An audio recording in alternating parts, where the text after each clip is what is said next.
Live from the Albert Allied Gymnasium on the campus of Nevada Union High School.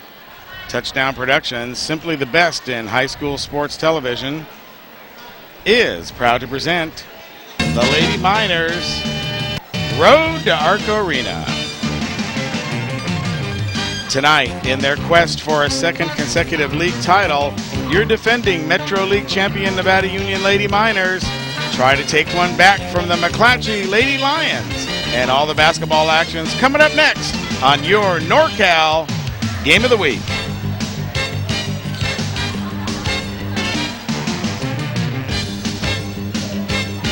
And good evening, everybody, and welcome back to Allied Gymnasium at Nevada Union High School as the Lady Miners take on the Lady Lions from McClatchy. I'm Gil Dominguez along with Alan Barrows. Our producer director tonight is the incomparable Brandon Duckett, and of course the entire Touchdown Productions sports team is here for tonight's Metro League Showdown. But first, like we always do, let's get right to that bonus coverage of the JV game. We have 4:09 remaining, and the score 47-29. And with the call is Mr. Alan Barrows. Yep, we're here in the fourth quarter right now. These Lady Miners are on a huge run right now. This used to be a close game. It was 35-29 way back in the third quarter. Well, these Lady Miners are on a 12-0 run right now. And I've seen a lot of athleticism with this JV team. We've seen them a couple times this year. The future of the Miners looks bright. So Uchida has the ball. She tries to drive the lane, and she's going to be fouled. Yeah, she tried to split through that Nevada Union defense. Tries to go to the bucket, and she makes her way to the free throw line. Driving on her right side. So she'll be in a 1-and-1 situation right now. So, and she makes the first. McClatchy in the bonus. 3:55 left to play. 8 fouls for the Miners in this half. And she sinks both of them, making the score 47-31. Becca DeVere brings the ball up court for your Lady Miners. Finds Davidson underneath, shot no good. Gets her on rebound, no good. Scuffle for the ball. Lady Miners come up with it, puts it up, no good. Finally rebounded by Jamie Kirk for the Lady Lions. And Davidson almost got it a third time. And she passed it over to Uchida, over to Bagby. Bagby stops and dribbles. Over to Kirk. Kirk drives, looking for an open lady. Under the basket to Bagby, but she's going to be called for a travel. She jumped up and Paige Prentice right there to put the big stuff on her. That's what created that. Yeah, I gave her a chance not to put that ball in the air. So Lady Miners have the ball. Paige Prentice over to Kristen Dahl. Dahl has an easy line to the basket, puts it up, and it's good. Yeah, she's able to find Dahl right there. No McClatchy defenders in sight. Beautiful passing by the Miners late in the fourth period. And that ball's taken away by the Lady Miners. Over to Paige Prentice. She stops and calls timeout. With 3:03 to play left in the fourth quarter, your score, your NU Lady Miners leading by 49-31. And the McClatchy team looks to be quite a bit shorter than the Lady Miners. They got some height over there. Yes, with Prentice and Dahl and Langley. Yeah, the Lady Lions kept it close for most of this ball game through three quarters, from what I'd seen, but just in the fourth quarter, and towards the end of that third and the fourth quarter, the Lady Miners went on a big run and just made this game out of hand. 18-point ball game with 3 minutes left, a pretty safe lead. And Wayne Brumman, veteran coach on the sidelines, has the Lady Miners in huddle going over some plays. I would have to say that 18-point lead, you want to take some time off the clock. Yes, you do. Just take as much time as you can in their possessions. You got a 30-second shot clock to work with. Just make some extra passes. Be sure to stay tuned for the varsity game coming up right after this as the Lady Miners try to avenge their only loss so far in league this season. Paige Prentice set to inbound, passes it into DeVere. She dribbles up the court, stops, over to Paige Carnan, back out to Paige Prentice, over to Becca DeVere. She's being defended hard. Over to Davidson, back over to Prentice, back out to DeVere. DeVere shoots the three, no good. Long rebound, scuffle for it. Prentice comes up with it, She stepped on the line right there. They might say she was pushed out. I think somebody stepped on the player there. Yeah, they're saying it's McClatchy's ball now. Jamie Tanaka going down hard on the floor. 2:41 left to play. Uchida with the ball for the Lady Lions as she dribbles it up the court fast. Over to Tanaka. Tanaka drives, shoots, no good. That one nowhere near the basket, off the side of the backboard. Back out to Uchida, shot no good. Rebounded by Becca DeVere. She takes over for the Lady Miners. DeVere has that low center of gravity on the dribble there. Back out to DeVere, over to Carnahan. Passes it back out to Paige Prentice. Lady Miners is taking some time off the clock right now. Inside to Carnahan, being defended hard. Back out to Dahl. And they're going to call, yeah, the ref puts up the 3 right there. Going to call 3 in the key on the Lady Miners. So Uchida with the ball for the Lady Lions. She dribbles. Yeah, DeVere lets her go by. Over to Bagby. Bagby puts up the shot, hits the side of the backboard, rebounded by Dahl. 1:56 remaining here in this ball game. Big defense there by Dahl. Over to DeVere. 49-31 your score. And she's called for the travel. Yeah, defense right there by Bagby. Just got right in the way of Coach DeVere. telling her to calm down. And that's one of the things about her. She's such an aggressive player. She gets so excited to play, and she's so competitive. Yeah, in this situation, you just have to slow it down. Right, you want to slow it down. While you're protecting the lead. So Uchida with the ball, being defended hard by DeVere. Over to Kirk. Kirk dribbles. And that ball's intercepted as Davidson right into Doty DeVere. They're both going for the ball. And Davidson passes it back over to DeVere. She slows things up. 1:23 left to play. Over to Paige Prentice. Back over to Carnahan. She just stops and takes her time. Back out to DeVere. 12 seconds left on the shot clock. Inside to Dahl. Dahl as it's stripped away, and she struggles to keep that ball. Jump ball goes to the Lions. Yeah, she lost the ball on the dribble, trying to go through a lot of traffic down there, and it was easily tipped away, and then it was like a ping pong ball. She grabbed it, though, at the very end. So Uchida with the ball for the Lady Lions. She tries to hurry things up, and they're going to call it. That was a very, very hard hit. Yeah, I'm waiting for the signal from the official. Yeah, as you see Cassie Davidson, lots of pain. Yeah, she's got to shake that off. Yeah, that was a big-time collision there. And they called the blocking foul on her. So it's unfortunate when you get called for a foul and you're the one that gets roughed up. Well, once again, aggressive play. Even with a minute remaining in an 18-point game, they're not going to give up anything to McClatchy that they don't have to. You always got to play hard, and when you have these big leads, just kind of used as practice for future games. So Uchida will be at the line to shoot for the Lady Lions. Remember, at halftime of the varsity game, we'll have the winter homecoming ceremony, and Alan, I imagine there was quite a bit of excitement around campus this week. We had a big rally today towards the end of the school day, and just lots of festivities throughout the week. Where did they have that? Yeah, the rally took place right here inside the Allied Gymnasium. Oh, it had to be loud. Yes, it was. And Uchida sinks the first of the 1-and-1, so she'll get another opportunity. Homecoming, a very big part of the high school scene. And Uchida hits the second. Bring the score to 49-33. Timeout's called with 1:03 remaining. Well, if you know basketball, 1:03 is a long time, and a lot of things can happen, but it would be very surprising to see 16 points scored to tie the game. Yeah, it's at least about 5 3-pointers and maybe another free throw, and then more buckets if you don't go by the 3-pointers. Well, it would also have to be some crushing defense. Yes. To keep the Miners from scoring. Stops, a couple quick steals. Right, maybe some turnovers. Yeah, a little bad luck from the opposing team to get back into it as well. Exactly.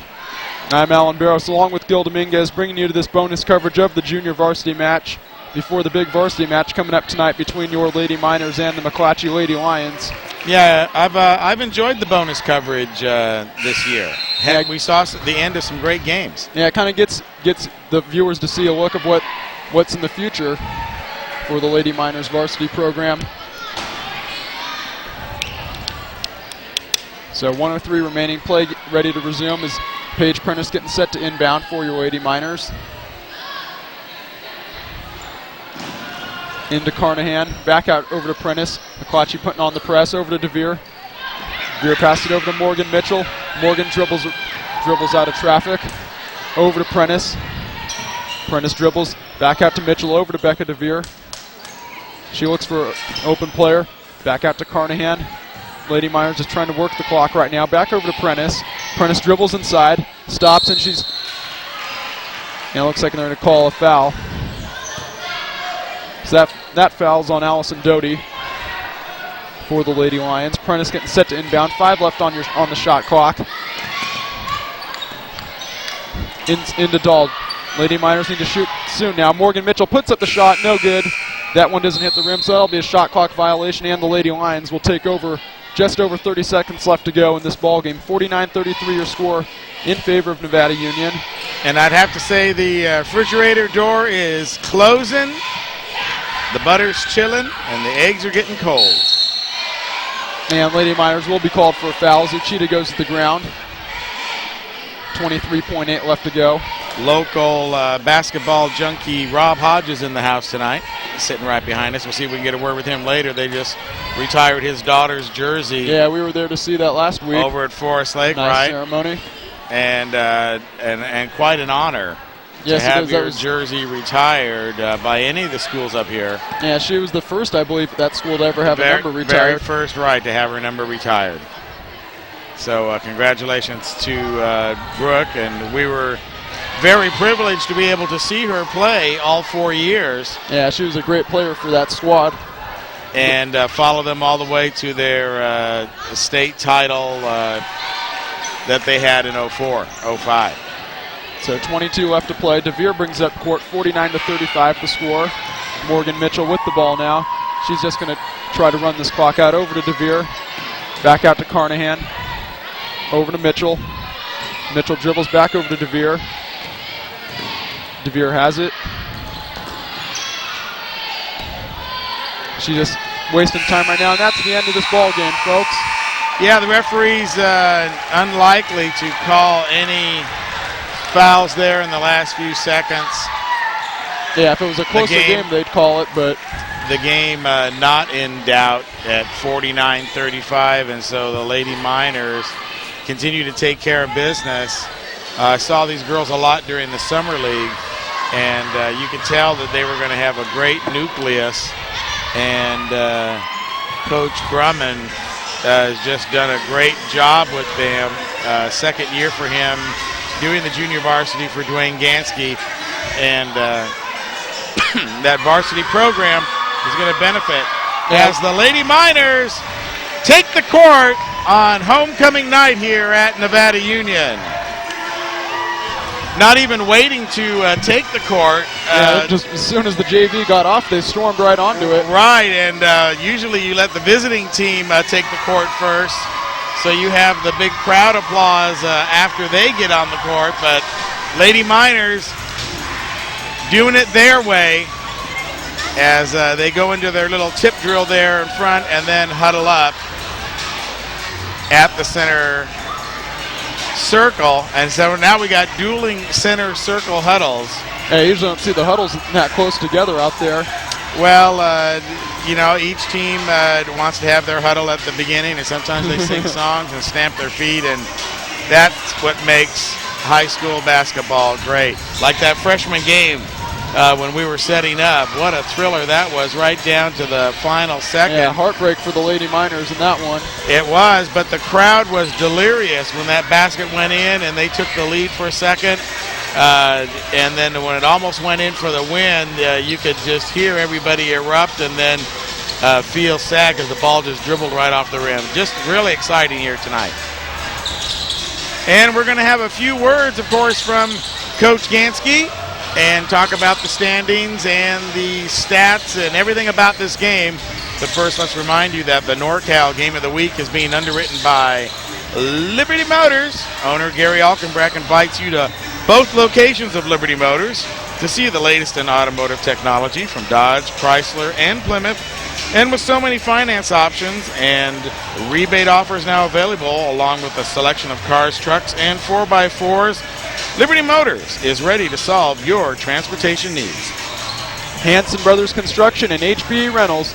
Rental Manager Craig Arthur wants you to know that you'll always find the right tools at HPE Rentals. He carries only the best from Caterpillar, John Deere, Bobcat, and Kubota. And now that HPE has expanded, there's even more room for the professional rental equipment you need. That's Hanson Brothers Construction and HPE Rentals. Golden Green Equipment Rentals. It's time to finish those winter projects with the help of Golden Green. At Golden Green, you'll find brand new John Deere tractors for any lawn or garden need, along with trenchers and walk-behind tillers. They even have U-Cart concrete service for those small jobs right around the house. It's all for you at Golden Green Equipment Rentals. Foothill Real Estate and Foothill Financial. Locally owned by Bear River baseball coach Steve French, Foothill Real Estate is a full-service real estate broker with over 17 years of experience. Steve has handled hundreds of successful transactions, so you can buy or sell with confidence with Steve's full-service discount commission policy at Foothill Real Estate and Foothill Financial. And, of course, this NorCal Game of the Week is being presented to you by Touchdown Productions, simply the best in high school sports television. Now broadcasting 31 times a week on our NorCal network of stations. This is Alan Barrows along with Gil Dominguez saying thank you for choosing us tonight as your family's entertainment. And be sure to join us next week as we continue to follow all the local teams on the road to Arco Arena and the section title. And right now we have Gil Dominguez on court with Lady Miners head coach Duwaine Ganski. Gil, what do you have for us? Nice job there, Alan, on the mentions. And yeah, I have Coach Ganski here with us. And 2 days this week, we get to see Lady Miner basketball on the air. That's awesome. Good stuff. It is good stuff, and much bigger crowd tonight here. Bigger game for the Lady Miners. Yeah, this is our biggest game of the league season, so hope we can put on a good show. Now, you got to take them one at a time, and these Lady Lions gave you guys a little setback over at their place. But in retrospect, did they take something from the Lady Miners, or did the Lady Miners just maybe not play up to their potential? It was both of those things. McClatchy played excellent. We didn't play very well. It was one of those road games where it just seemed like nothing went our way. So, we're hoping that can't get any worse than that. We're hoping for a better outcome tonight. Now, some coaches say they don't want to lose it all, of course, and I've never been a coach, but it seems to me that when the teams do lose one, they learn something from it, and in some ways it makes them better. Well, yeah, you don't like to lose, but when you do, you want to make sure you glean something from it. And we came out the next game against Kennedy, played one of our best games of the year. So, you just never know how your team's going to respond, and I was real pleased with the way we rebounded after that loss. What did you say to the girls tonight before they took the court? Show some poise, protect our floor, do the little things that add up to a big win. Can't try to win everything on one play. You got to just do one play at a time and do it the right way, and that'll be a productive night for us.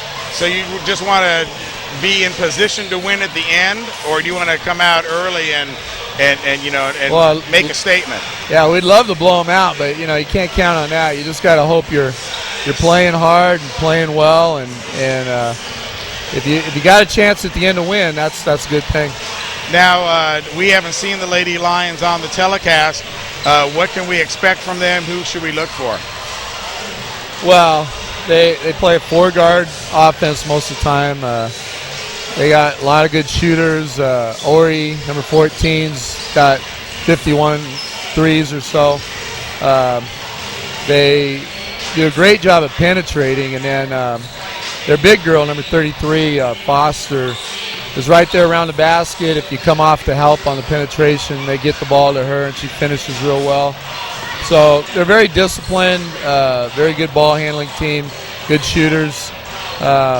We didn't defend their penetration well at all last time. We got to do a better job on that. And, of course, like you said, the home court tonight and next week with Kennedy as they come in here. Second season for you, and 2 exciting seasons coming right down to the end. You can't be much happier than that coming over from Bear River. Well, no, we got a great league. The Metro League's a very competitive girls' league, and we're right in the thick of it again. Last year came down the last game. We're hoping. Well, we'd like to wrap it up earlier. If we could win next Wednesday, we could actually clinch a tie if we win tonight and Wednesday. But one way or the other, we hope we're still playing for a league championship right down to the end. And, of course, that's the first step, the league championship, as well as a high power ranking. You certainly want to try and get that home playoff game. Yeah, we're still at 4. I think we're going to stay at 4, really, regardless even if we win out. A loss, of course, would drop us, but we're probably about as high as we can get, just the way things have worked out.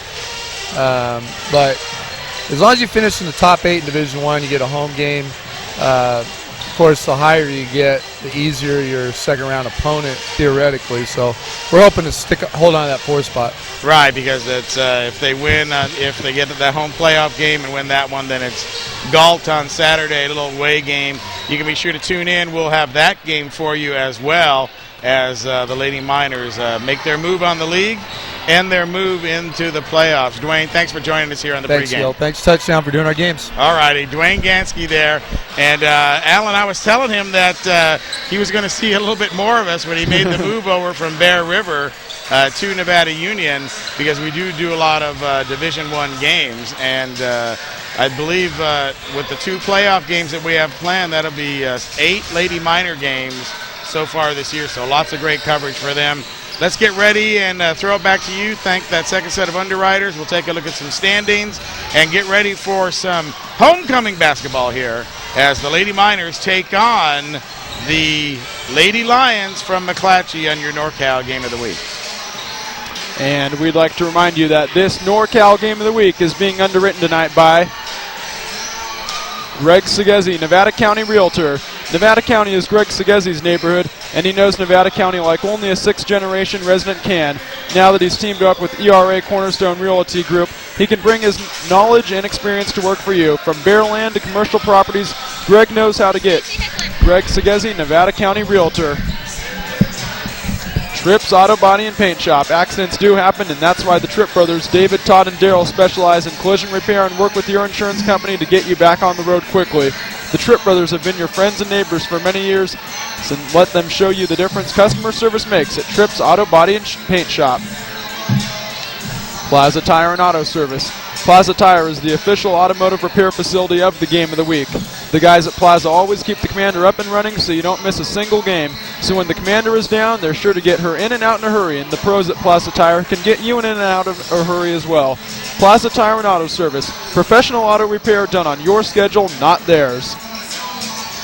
And by Walker's Office Supplies. Mike Anderson and the staff at Walker's specialize in ways to make your business and home be more efficient. You can even order over the phone and they'll deliver it to you in just one day usually. That's why they carry a wide selection of office products and office furniture in their Main Street facility. That's Walker's Office Supplies. And this NorCal Game of the Week is being produced by Touchdown Productions. All of our telecasts are now available for you on DVD. So if you've played any high school sport since 1997, we've got you on the Game of the Week. That's right, every sports broadcast in our vast library is now available for you on DVD. Just contact the Touchdown Productions office to see if we have your game.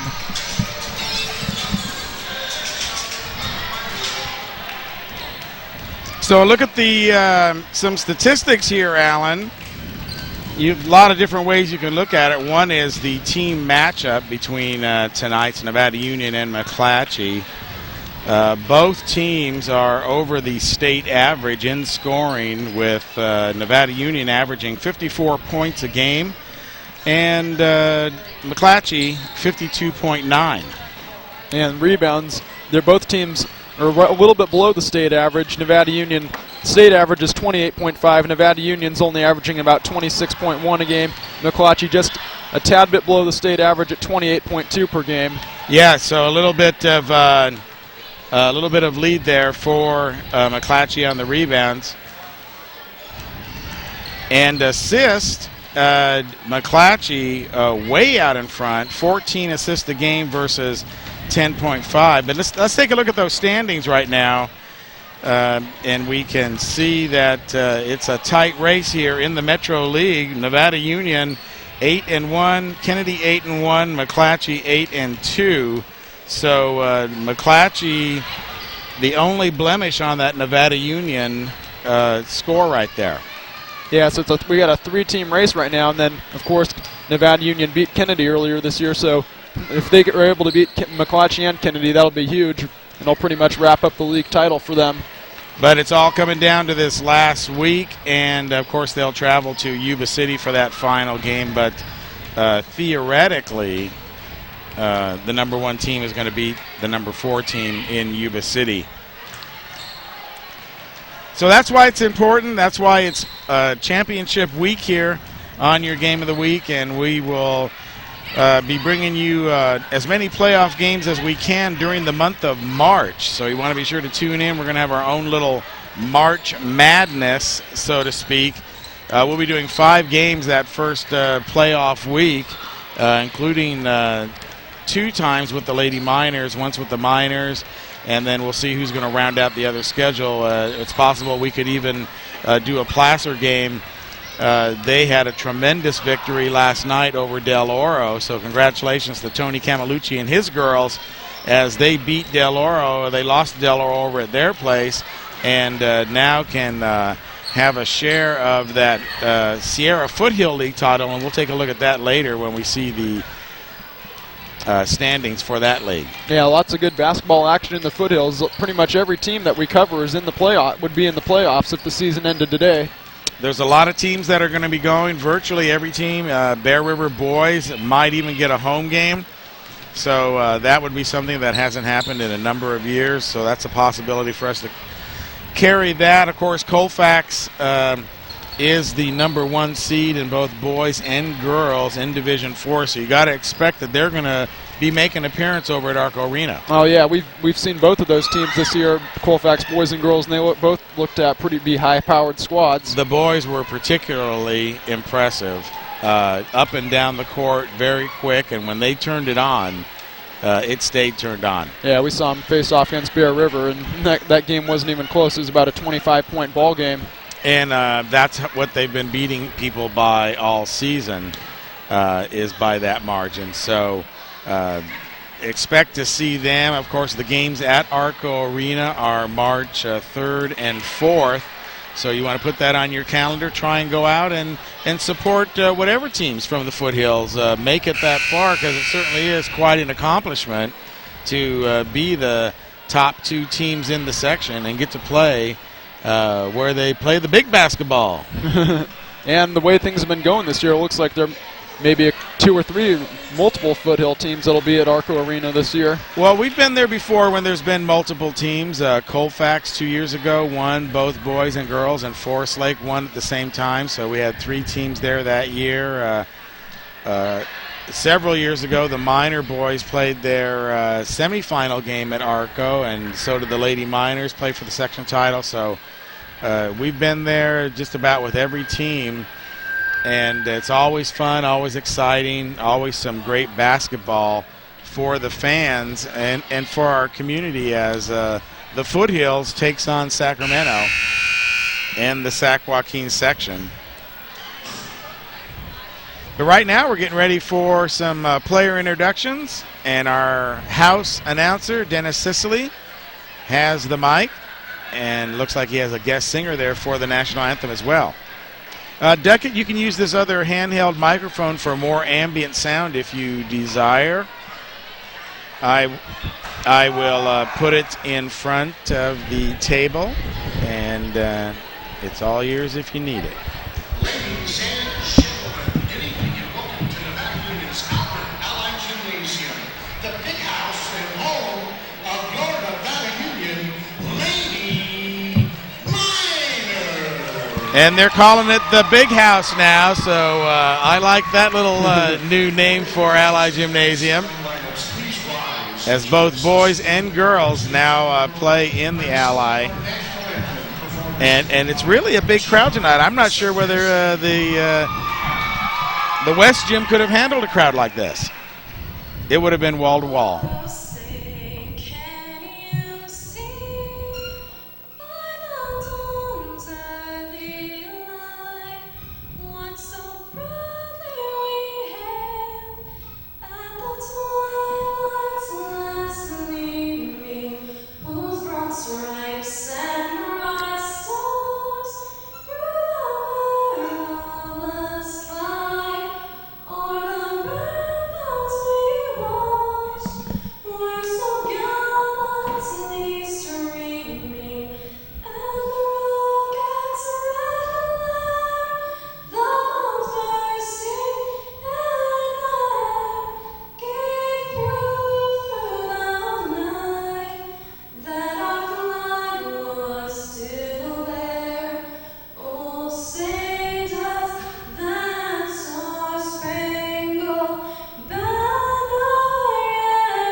Nice round of applause ending the national anthem.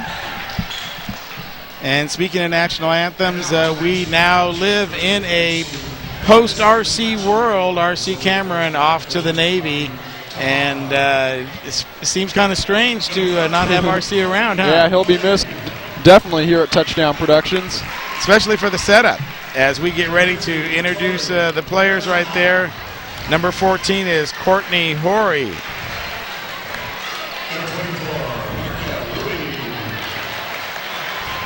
Marissa Louie. Ingbritson, Stephanie Ingbritson. And number 33, Sierra Foster, the 6-foot forward. And for the Lady Miners, Olympia Jacobs leading the team in 339 points. And Olympia Jacobs 37 3-pointers. So really scoring inside, scoring outside. Yeah, I think she's leading the league in points as well. Let's meet the rest of them though. Sarah McClatchy, 6-foot sophomore. And her partner from Union Hill School, Caroline Reeves. And Mackie Perky, one of the 2 seniors on this team. And looking at the rosters from both squads, not a lot of seniors on either side. Maria Viola, and here's Olympia Jacobs. We were talking about some of the team leaders, field goals, 3-pointers, Olympia, Caroline, and Mackie. Look for them to shoot the 3 tonight. Rebounding, Sarah McAtee really dominating there in that wing and post position with 163 rebounds. Only Christian Woodruff has 110 with Viola 95.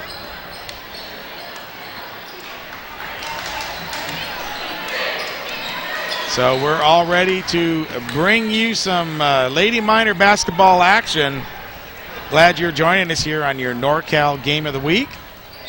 It's an honor and a privilege to bring you high school sports each and every week. This is going to be a good one, so sit back and enjoy it. We've got Foster going up against McAtee. And they'll change sides right here. Foster 6 foot, McAtee 6 foot.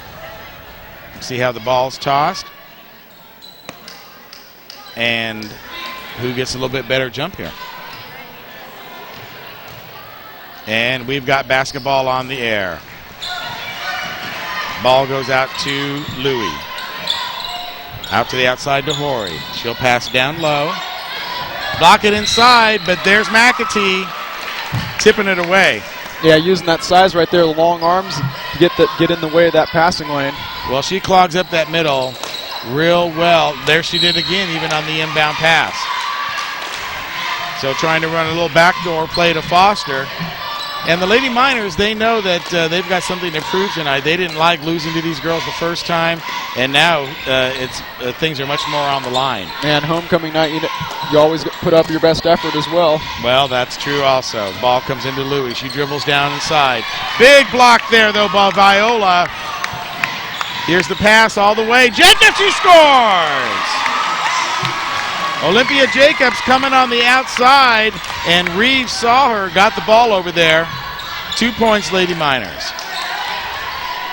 Now the ball's the outside. Ingbritson, she'll shoot. Off the rim, falls in short. Right on the line, battle for the ball, and taking it away by Viola. And they're going to say she stepped on the line prior to taking it away. Yeah, Lady Miners defense looking strong in the early going, knowing they got to put up their best effort to come away with the W tonight. Very aggressive as Reeves brings the ball down court. She dribbles, she looks, passes out, over to Perky. On top of the key now, Viola, out to Reeves, back across to Perky. She'll shoot the 3, around the rim, no good. Rebound Louie, she brings it up on the right-hand side. Now she takes on the top, dishes it over to the side to Horry. Back over to Ingbritson.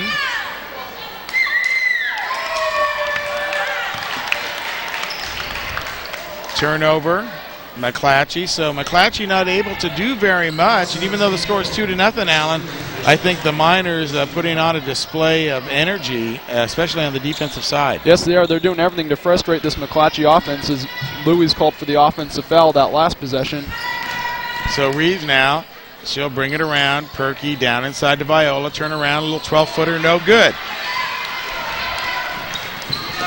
Lady Miners got to get the shooting going a little bit better to capitalize on these opportunities their defense is giving them. Shooting been a little cold though in the first couple possessions. Now Horry has the ball on the outside. It was defended by Jacobs there. Oh, drops the ball on the line. Ingebrigtsen trying to go back door. Reeves pushed her out of bounds.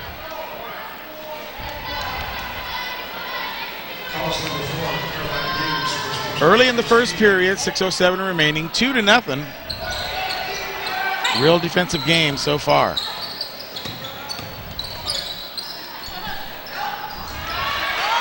There's Ingebrigtsen's pass intercepted by Viola. Yeah, McAtee got a hand on that and tipped it to her as McAtee getting her hands in the passing lane once again. And there's a nice jumper by Viola as the Miners take a 4-0 lead. Louis now looking for the open man. She'll pass it over to Horry. Horry looking top of the key to Ingebrigtsen. Back over to Louis.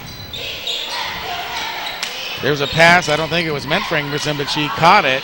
Down inside low to Foster. Put it up and she's fouled. Yeah, I can imagine McClatchy's going to try to get into Foster a lot as she is one. She has some size down there, and eventually if she puts it up down there, she'll be fouled, as she was right there. Well, I think the key is to keep it out of her hands, and I think that's what the Miners have been doing so far. There's a look at Foster right there as she sets up, leading the team in blocks and also in rebounds with 213. And we can certainly see why at 6 foot. Just a junior, though, so she's got another year to play. Ball rattles around, finally falls in. And we've got a 4-2 ball game as Reeves brings it up. Crosses the half court. Now out to Perky. Perky, she'll shoot just from outside the three, and she'll get it! Yeah, Perky likes to shoot the threes a lot. Last game she didn't shoot at all, but she shot 2 tonight, and that one goes in. Shooter, shoot. And Perky is a shooter. Now there's a three for McClatchy by Ingebrigtsen. Long rebound, though. Gets it back. There's Horry. Little fake. Tries to drive. Looks like she put both hands on the ball, but no call. There's a shot from just outside the key by Louis. And that's going to be a three-pointer for McClatchy. So bang, bang threes as the ball goes down deep to Viola. Side shot, no good. Picked up by Foster. As Louis brings the ball up, she'll go outside to Horry. Now back on top to Ingebrigtsen. Down inside deep, but Olympia Jacobs, she's got that fast start. Oh, trying to make the spin move. Almost loses the ball, gets it though. That would have been a beautiful play if she would have been able to put the spin move on her and go in for the layup. And Reeves Olympia goes just to the takes off so outside. fast. Big Viola rebound out to Perky. She tries, looks at the three, decides not to. Jacobs comes over now. She wants the ball in her hand. She's taking it. She's going to dribble off. Back out to Perky inside. Viola. Oh, trying to get the ball down inside to McAtee, but no good.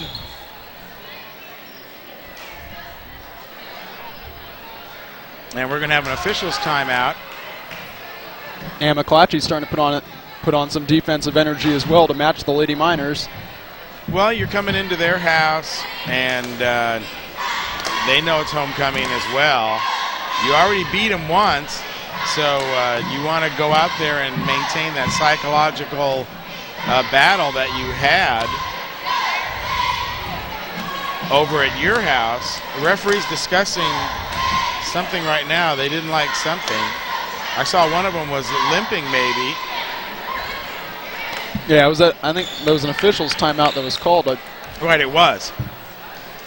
So something's not right on the court, and they're consulting both coaches. Yeah, it gives both teams a chance to get a breather. Unexpected breather. So now they're heading into the locker room or into the first aid bag. And we might have an injury here. I see him, he's like dragging his ankle right there. And, you know, I think we need 2 officials for the game, so it'll be interesting. Yeah, I don't think they bring an alternate with them most of the time. Probably only in the NBA. Yeah, I think maybe some playoff games they have an alternate, but not tonight. I see Gene Smith over there in the crowd, sitting right next to Brad Dalbon,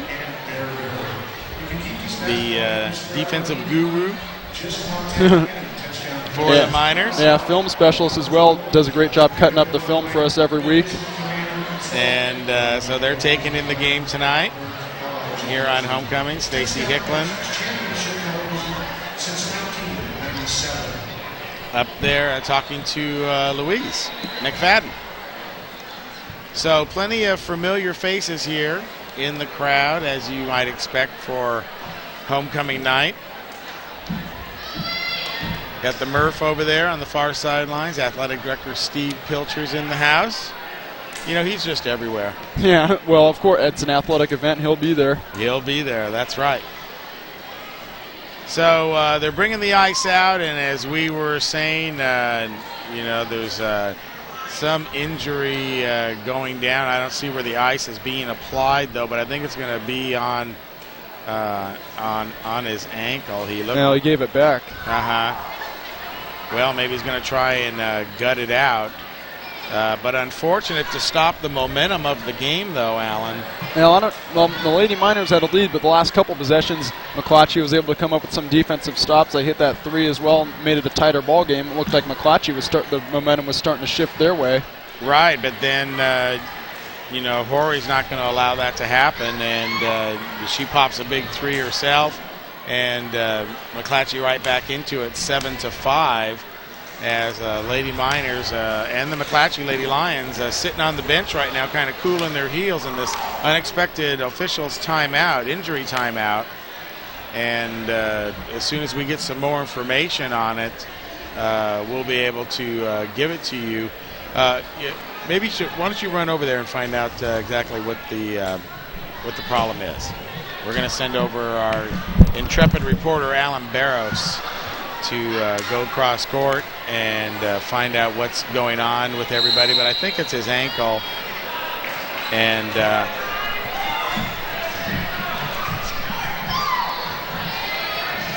he's going to the locker room right now, and we'll find out what's going on. So they're going to go with one official, it looks like. Well, the official word is that the referee had popped a hamstring. Okay, well, that'll put you out of commission. I mean, the only thing you could do is stay on one side, but he's going into the locker room, actually. So we've got one referee now for this very important Metro League contest as play resumes, 3:20 remaining in the first half. Your Lady Miners up 7-5. Ball goes outside, and actually it's going to be shot by Louie. Rebound, Perky. And here comes Caroline Reeves. Let's see if the Miners can pick it up where they left off. Tenacious defense and an unforgiving offense. There's the ball inside. Low. McAtee puts it up, and it goes! Yeah, McAtee making her presence felt on both ends of the ball. Great defensive play on here, and then driving her way to the basket. So that's the first points for McAtee tonight. They're going to down low, and Foster, she'll kick it back outside, though. Foster guarded well. But there's a nice three-pointer. Yep, and that's going to make it 9-8 as Reeves brings it up. Out to Perky. Down inside, McAtee. She's looking. She'll dribble. She'll go up on the left-hand side. Put it up. No good, but Viola is there to pick up the garbage and score it for the Lady Miners. Had a good job right there. Position herself down low to be wide open after that rebound.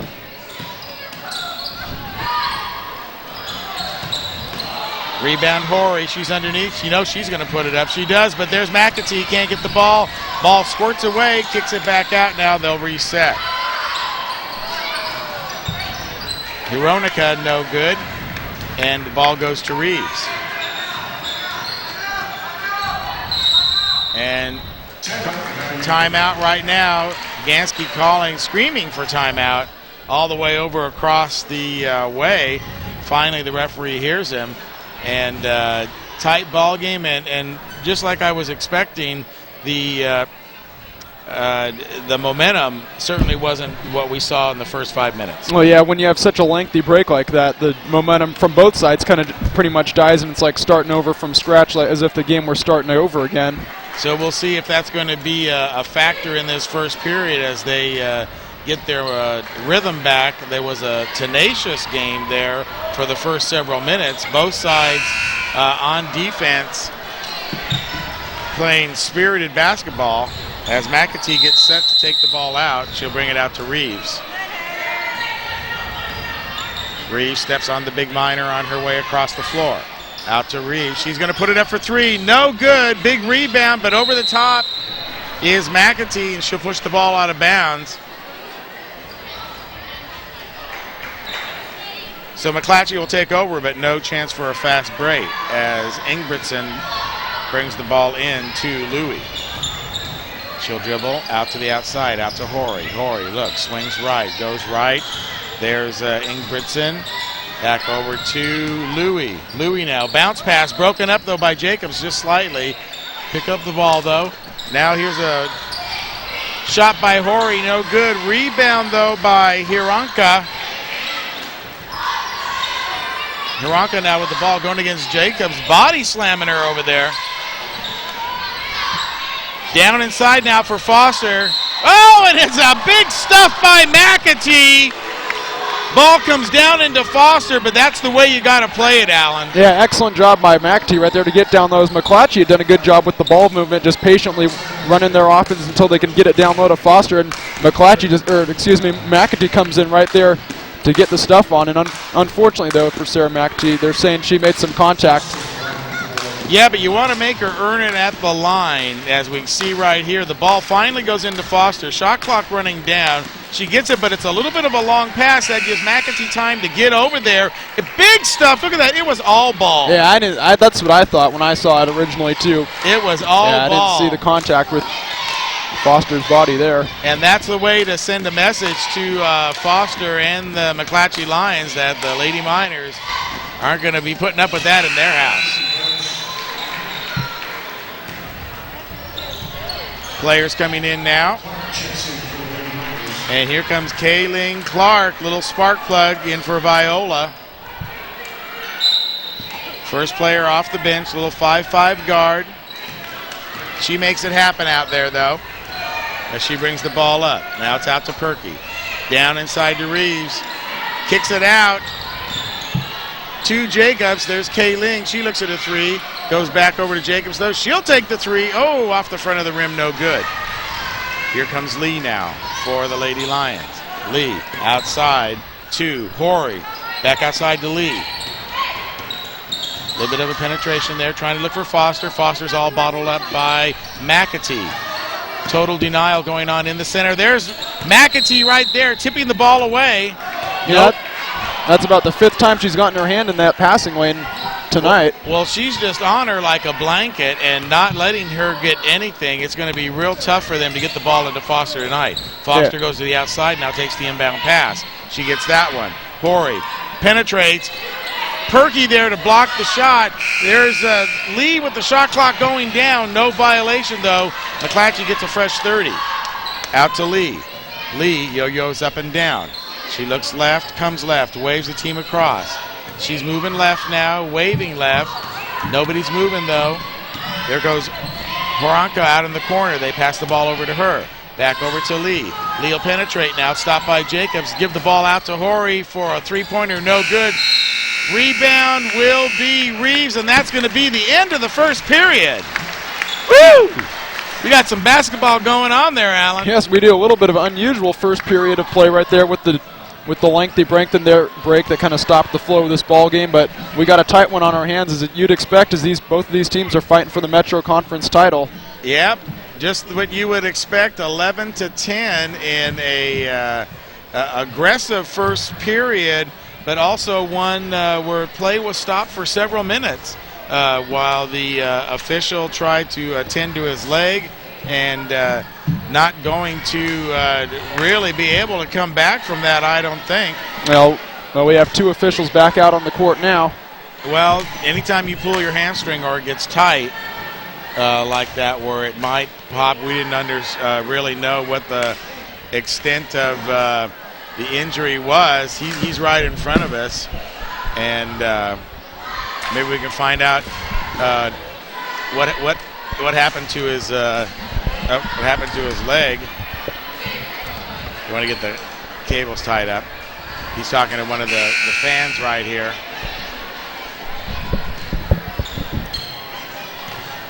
Well, it's good to see him back out there. Well, we know his hands. Well, if it's that tight, it may tighten up again. So we'll see. Yeah, you got to make sure it's stretched out really good. Right. These officials just do a great job traveling all over, though, for basketball.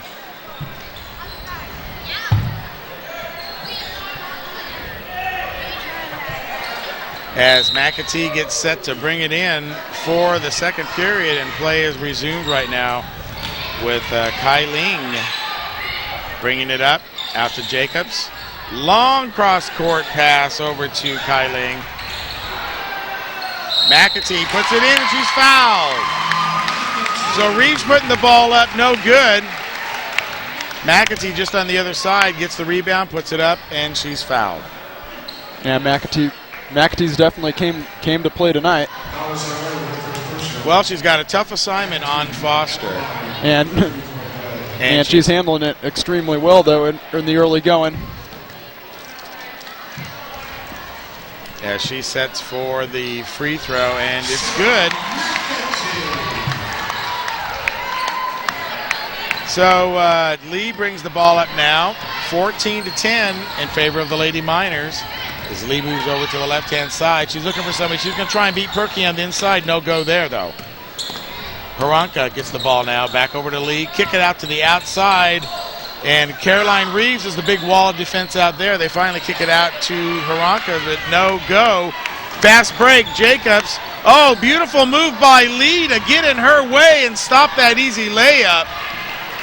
Yeah, when you see Olympia taking off down the court, usually she has an open lane, but she did a good job of getting back defensively. And Lee's got some speed, and she's already back there now. Jacobs knows better than to try and take it up against her. Passes it off to Reeves, though, on the left-hand side. Score it. 2 points, Lady Miners. As Lee goes right. Looks. Back over to Haranka. Outside now to Horry. Back to Lee.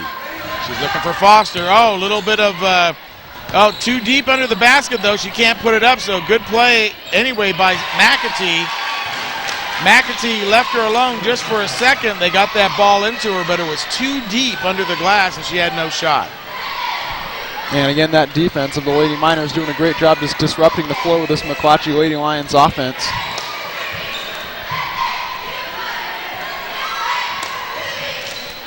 So now it's Perky. There's Jacobs.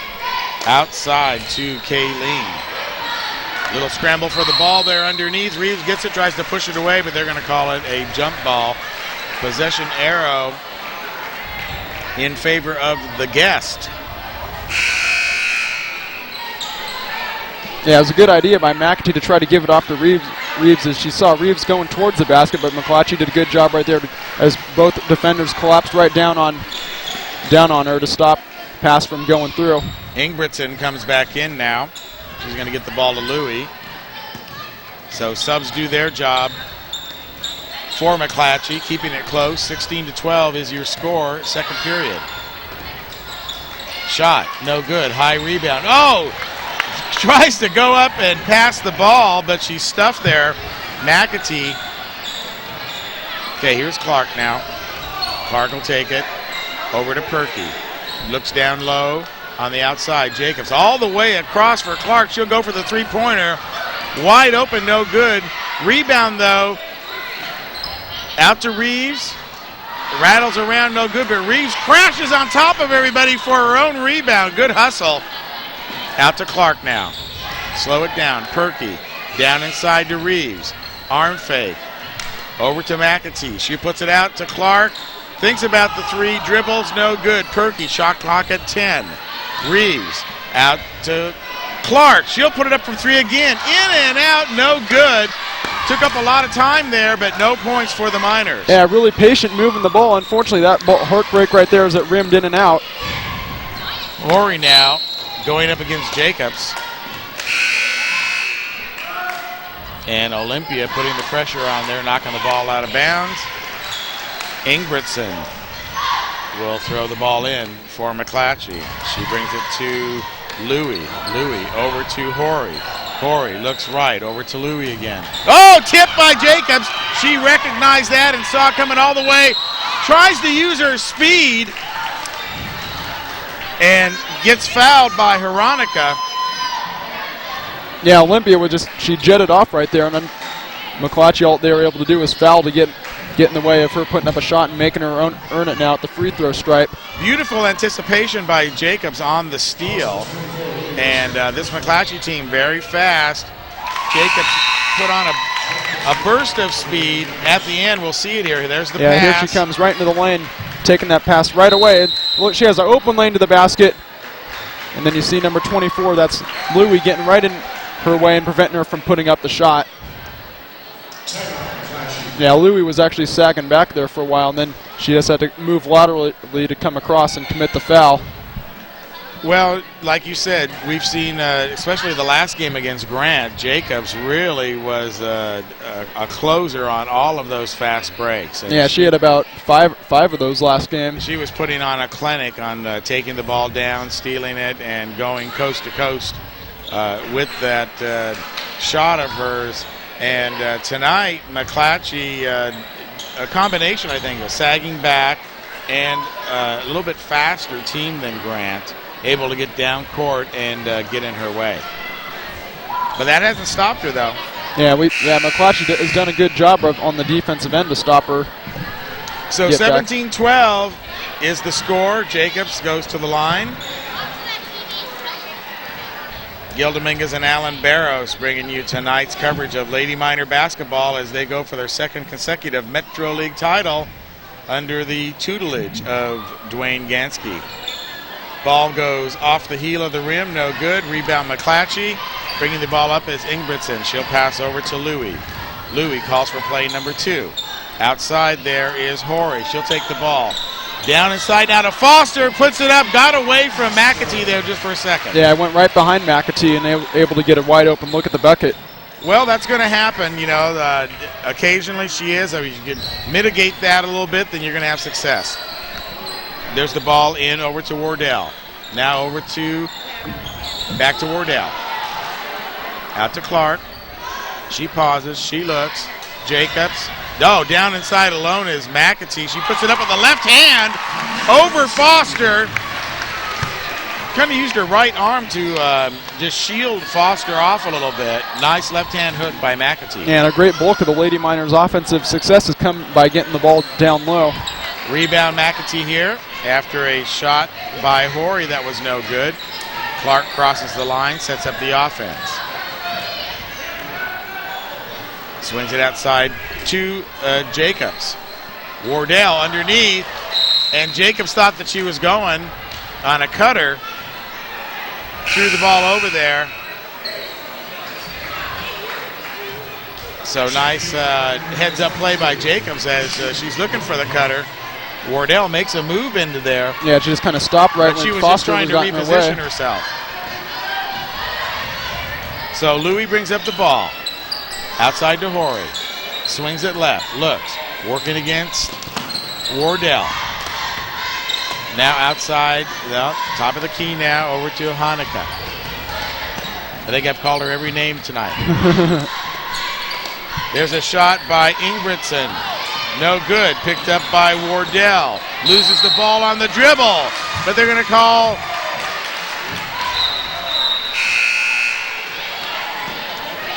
They're going to call the turnover against McClatchy. As Reeves, now they want some clarification here.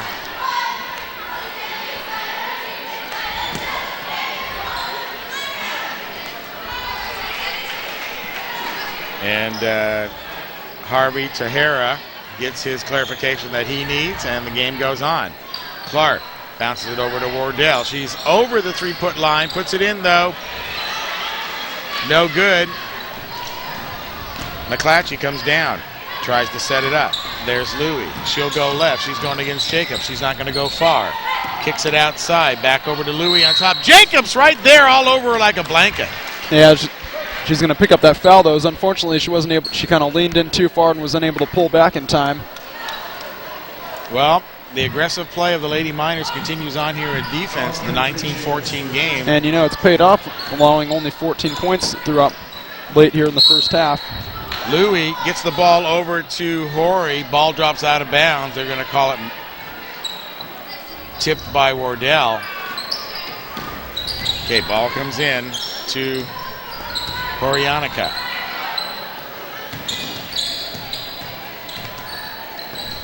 Louie, back out to Louie now. That's a three-pointer. She'll shoot it off the side of the rim. No good, but rebound's going to be, no, yes, McClatchy. Good heads-up play by Horyanica. Now there's Horry down underneath.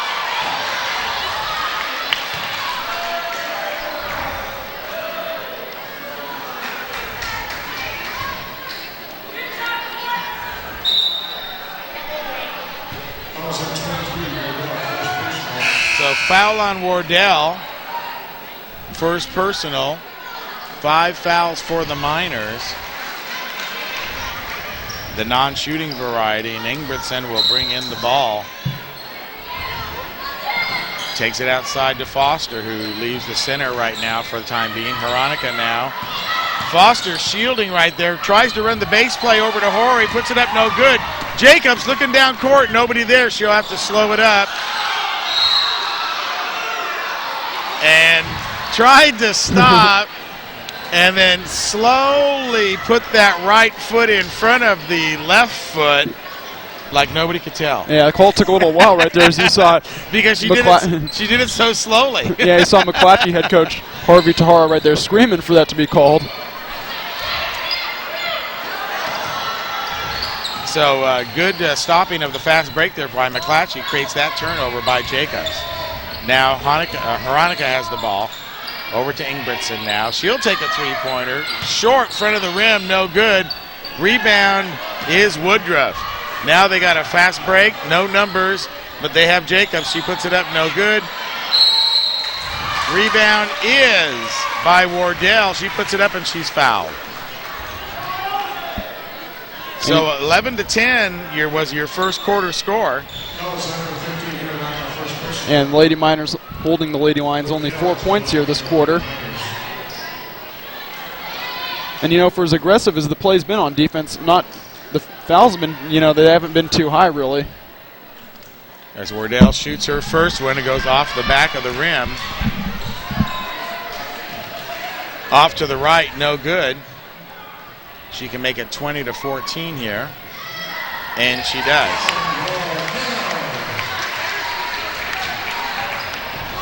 So up with the ball is Horyanica. She'll stop, she'll shoot. 12 foot, no good. Rebound, Reeves. Long pass all the way out to Clark. She'll put it up, she has time, yeah! Score it, Clark. Almost ran out of hardwood there, Alan. Yeah, she did. She's fortunate right there. She was able to stop just in time. Horyanica with the ball now. 5 feet outside, pass into Horry now around the outside. She terminates the dribble. Looks over to Ingebrigtsen. She'll shoot. Three-pointer, no good. Back of the rim. Reeves off her hand. Fortunate bounce over to McClatchy. Horyanica now. She'll take a shot. No good. Rebound, Jacobs. Long pass. Clark again. Off the glass. Score it! Crowd roars its appreciation for the effort there. Back-to-back layups as time ticks away here in the second period. 24-14. Lady Miners building a 10-point lead. Oh, my. And Clark was providing a spark coming off the bench here in this second quarter. Veronica now. Down. No good. Kick it out to Horry. Top of the key. Tenacious defense. Goes up against Clark. Whistle is called. You know, I think that's a good foul to commit at this point right now. She would have had a free lane to the basket, just getting her way. Well, the McClatchy Lady Lions completely frustrated in this first half by the defense of the Lady Miners, which just seems to get stronger and stronger every time that we see them. And, you know, from that first possession when McAtee got her hand in the lane, I had a feeling this was going to be a strong night for this defense. Well, they need a strong night. They need a strong game because Kennedy comes into the house next Wednesday, and it'll be the battle for the Metro League right there. So here's Horry at the line. She puts it in, one of their top shooters. And at the buzzer, Wardell puts it up. Wardell, excuse me. And that'll be the first half. So 24-16 is the score.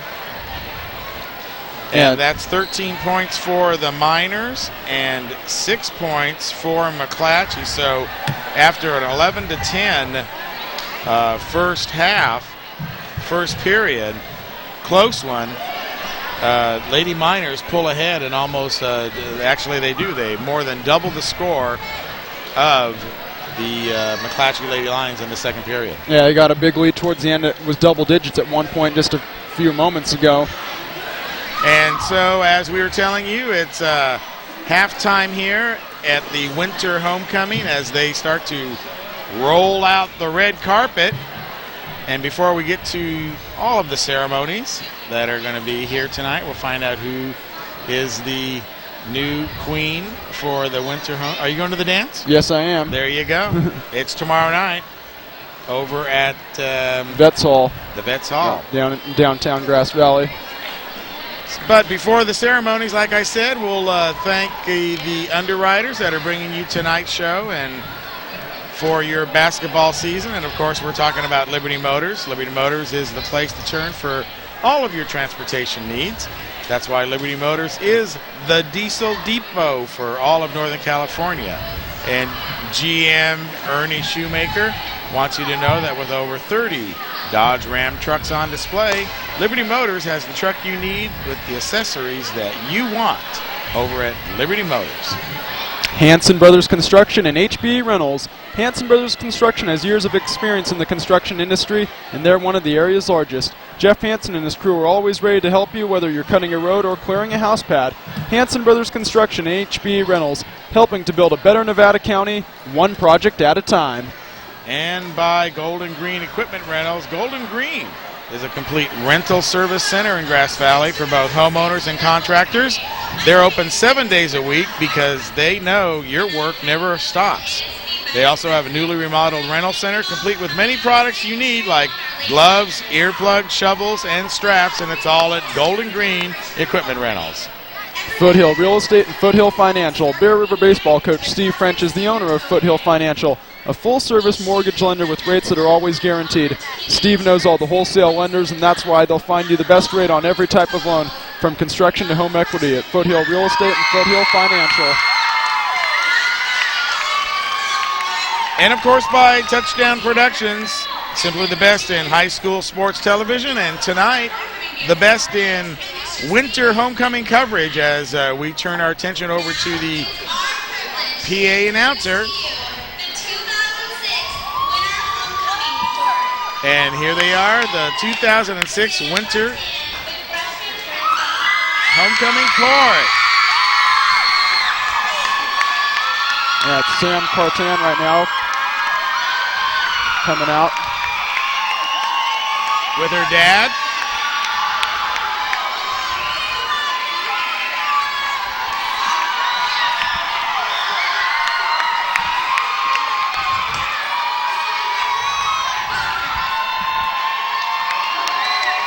And Nick Kinsella now coming out, sophomore.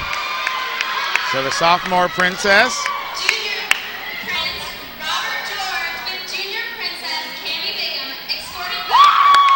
Robert George along with Cammie Bigham. And a proud papa. Senior Prince Danny Howerton, her senior princess Molly Katzman, is supported by her father, Harvey Katzman. And Molly Katzman and Danny Howerton. Now, how long ago did they have the voting for this? The elections actually took place over a week ago. I think it was like last Wednesday or something, the week before homecoming week started. And they had to keep all the results secret. Well, they revealed them actually that day just for the seniors, though they don't reveal till the night. Right. And Trevor Montre along with CCN, right? Senior Prince Tom Brindley with Senior Princess Gianna Segesi. And finally, Tom Brindley and Gianna Segesi. And I was talking to Greg about this earlier, and he said that means he's got to go out and buy a dress.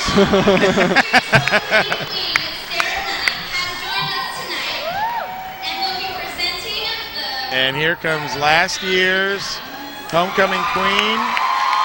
No stranger to the game of the week. Outstanding basketball and softball player and star, Sarah Nunnick. Yeah, we saw her quite a bit last year. We certainly did. And it's nice to see her a year later. Yeah, it's tradition. They always come back. What a great player she was for the Lady Miners. Played a great shortstop for that softball team, helping them win the Metro League title for the second year in a row. Yeah, she presents the freshman prince and princess with their crowns.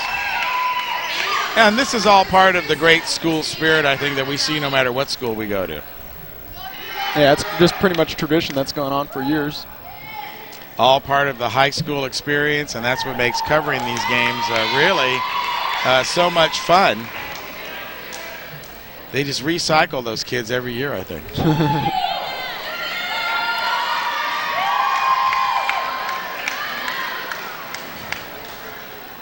So the sophomore princess gets her flowers. And Sarah Nunnick faithfully completing her duties. So did you go to the homecoming dance last year? Well, I went to the last one during football season. Football season, right. But and here comes and Danny Howerton, the second runner-up for Senior Prince.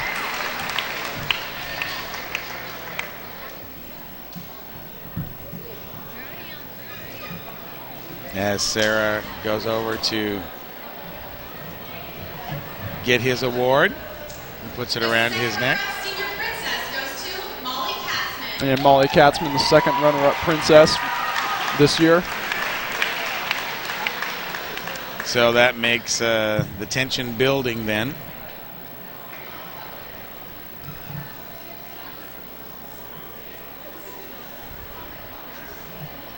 Allied Gymnasium is a buzz.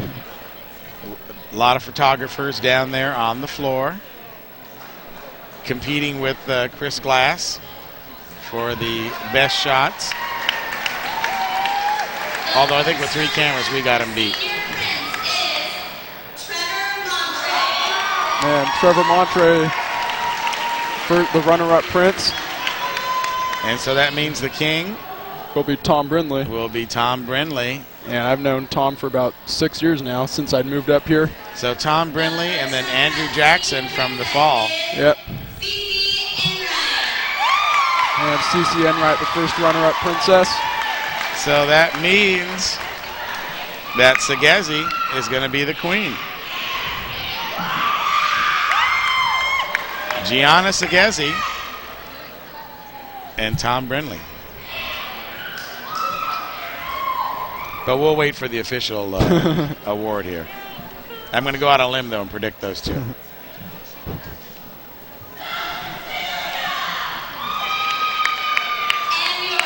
2006 winner homecoming king, Tom Brindley. Tom Brindley gets a big crowd applause from the crowd here. as he becomes the king. Yeah, of course, Tom, a key member of our section championship football team this year, playing cornerback.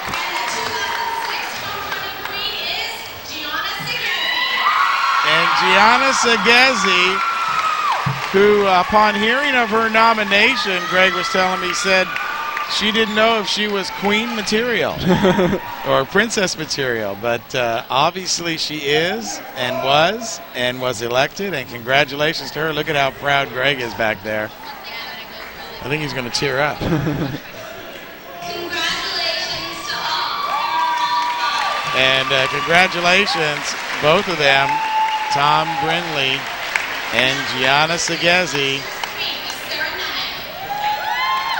And now they'll be escorted back.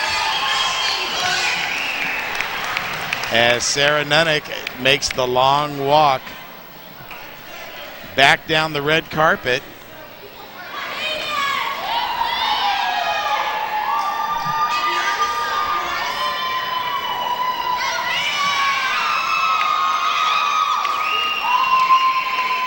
Just a nice tradition here. You know, when I went to school back in the Stone Age, they didn't have the winter homecoming. Really? Just had the Just one the now. football one? Just the one. That was it. I don't know when they invented this. I think it has something to do with the dressmakers. They needed to sell more dresses. Yeah, the stores love this time of year. Well, if every high school is having a winter homecoming, then that's double homecoming right there. Can't wear last homecoming dress. And now Brindley's going to have to go buy a suit, I think. As Gianna Segezi and Brindley walk down the red carpet, concluding the halftime ceremony here at Ally Gymnasium, where we've got a great game. Miners with a 24-16 lead over the McClatchy Lady Lions in a payback game. And we're going to be bringing you more action as soon as we let you know that tonight's NorCal Game of the Week is being underwritten by Greg Segezi, Nevada County Realtor. You saw him right there. Now you can let your fingers do the walking when you shop for property at Nevada County. GregSegezi.com. At GregSegezi.com, you'll find the latest information on all the properties that are here local, complete with maps and photos. And of course, Greg will always treat you the way he would want to be treated, with honesty and integrity, over at Greg Segezi, Nevada County Realtor. Tripp's Auto Body and Paint Shop. Nobody likes to be without their car after an accident. That's why you can count on the Tripp brothers, David, Todd, and Daryl Tripp, to get your car repaired as quickly as possible with quality parts to get your car back on the road so you can get back to your life. And they work with most major insurance companies. That's Tripp's Auto Body and Paint Shop. And the good buddies over at Plaza Tire and Auto Service talked to Mark Hauser today, and he was saying, you know, Gil, if it's round rubber and it rolls, then we've got it over at Plaza Tire. And they really do appreciate your business and want you to know you can always trust the integrity of Plaza Tire. They stake their reputations on it every day, and with 2 locations to serve you, they'll always be there to take care of you. Plaza Tire. By Walker's Office Supplies. Mike Anderson at Walker's Office Supplies carries a selection of office products on hand to help you be more efficient, including used office furniture in the back warehouse, or you can even order from their catalog and receive products the very next day. Mike knows your business needs, and his staff knows your name because they're local just like you. That's Walker's Office Supplies. And, of course, the NorCal Game of the Week is being produced by Touchdown Productions, simply the best in high school sports television. Gil Dominguez along with Alan Barros, our second-year intern, joining us tonight on the program. Sure to tune in every week on our NorCal network of stations, ACTV Channel 20 in Auburn, Seabridge Connections Channel 23 in Colfax, Weimar, Alta Sierra, Bear River, LOP Channel 7 inside the Lake of the Pines community, and of course NCTV Channel 11 here in Grass Valley, Nevada City, Penn Valley, and All Points West, as we continue to bring you the best sports coverage that we can possibly offer, and that means basketball right now, basketball season right down to the wire here. Right in the thick of things, Right. getting ready for playoff time. And Duckett, if we can, let's take a look at some of those standings from around the league. We got the updated standings for the end of the week right here. We were already talking about the Placer team last night, Lady Hillman, with a big win over Del Oro. And that we'll see that reflected in as well. But we've also got some tight contests in the Pioneer Valley League as well as the Metro League, which we're seeing here tonight. Yeah, you see that like McClatchy, Kennedy, and Nevada Union, all three right in the thick of the race for the title right now. Of course, NU with the 8-1 record in the league. McClatchy half a game behind them at 8-2. Right, and then over in the PVL, like we were talking about, Colfax and Bear River going at it. That Bear River's the only team that'll catch them. Colfax undefeated, 10-0, and of course that big pivotal game coming up on February 17th, and we'll have that for you here on the game of the week. And it'll take a look at the Sierra Foothill League. Placer right now on top, tied with Del Oro after that win last night, both at 11-1 in league. Then Rockland trying to catch up right now, staying that playoff hunt with a 9-3 record in league. Well, Placer girls needed that to get that Del Oro monkey off their back, and they did, and now they're looking real good to share that league title. They can win out the season. And, of course, over in the Central Valley Christian League, Forest Lake Christian dipping down to third place after 2 losses to Woodland and a loss to Waldorf, who is leading the league, is undefeated right now, 12-0. So they'll be heading into the playoffs, not as the league champion this year, but certainly with a high seed. I want to say they're... I think they're 6 is what they still do. 6 right now, right. They changed places with Woodland Christian. Yes, that still means a home playoff game for them. Yeah, at least one, and that'll be on the first day of the playoffs, the 21st. So lots of games going on that Tuesday night at Placer, at Forest Lake, and at Colfax, and Bear River too. So lots of good basketball for you to go see, playoff basketball, as we begin what will be the third period. And it's going to start off with a little 6-foot shot inside the key by Maria Viola, and Miners pick up right where they left off. Ball inside to Foster now. See, they automatically try to get it to Foster on the very first play. I think that's interesting, Alan, because they were frustrated and stymied all the first half. Yeah, they tried to get it to her a lot, but that's been really successful for them this season. Is she's a good player down low, and you got to go to your bread and butter if you want to be successful, and eventually you'll do well. Well, they shut it down for most of the half, and they're going to make her earn it at the line there. She completes the three-point play. 26-19 now as Reeves brings up the ball. McAtee right in front of us, looking for somebody to go to. Viola there. Over to Jacobs now outside the three-point line. She'll dribble. Over to Perky. Perky looks. We've got 10 on the shot clock. Over to McAtee. She'll go in, penetrate, no good. Viola puts up a prayer, doesn't hit anything.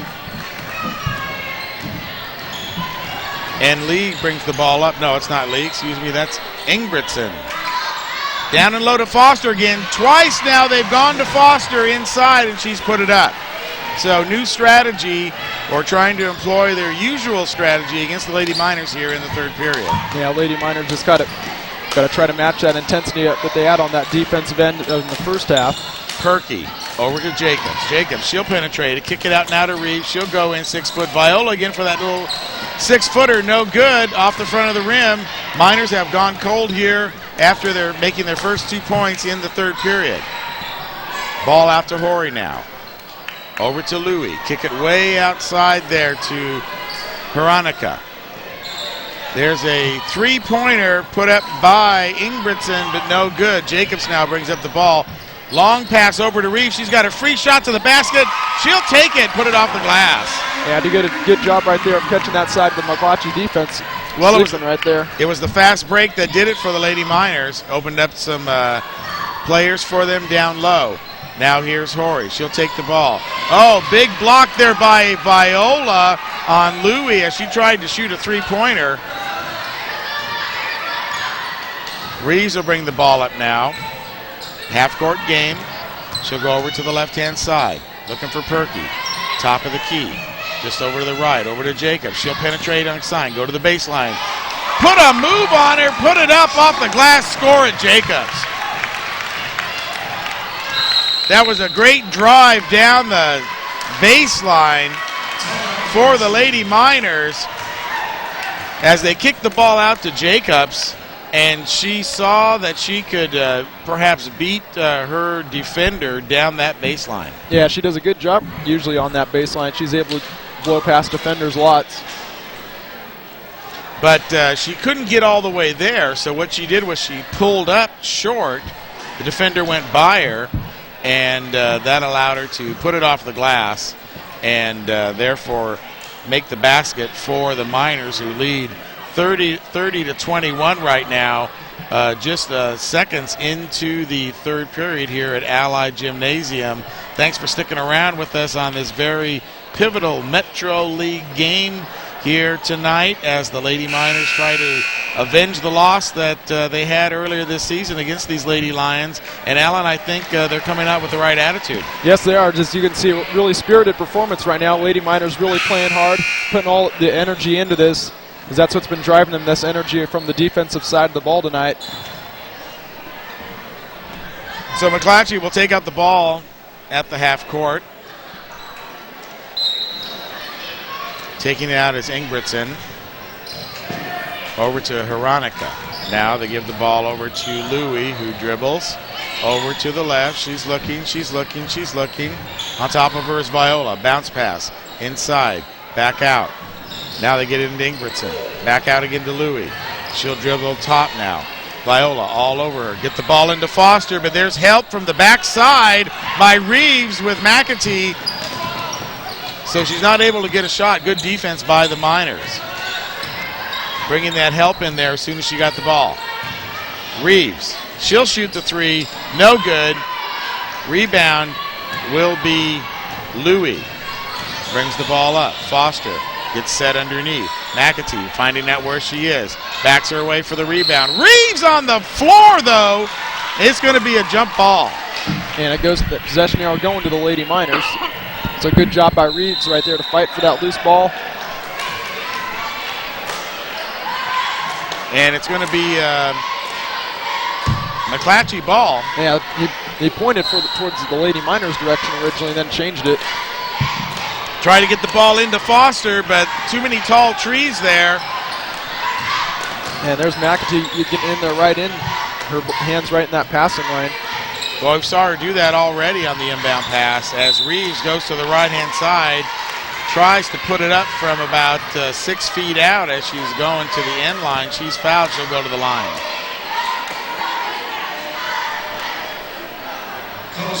Yeah, Lady Miners have a chance to make this their largest lead of the ball game if she can hit both free throws. 30 to 21 is your score. And 11 would be the largest, I believe. 4:22 remaining.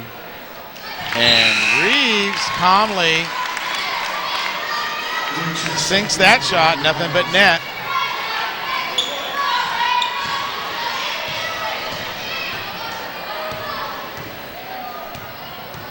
Reeves sets again now for her second shot.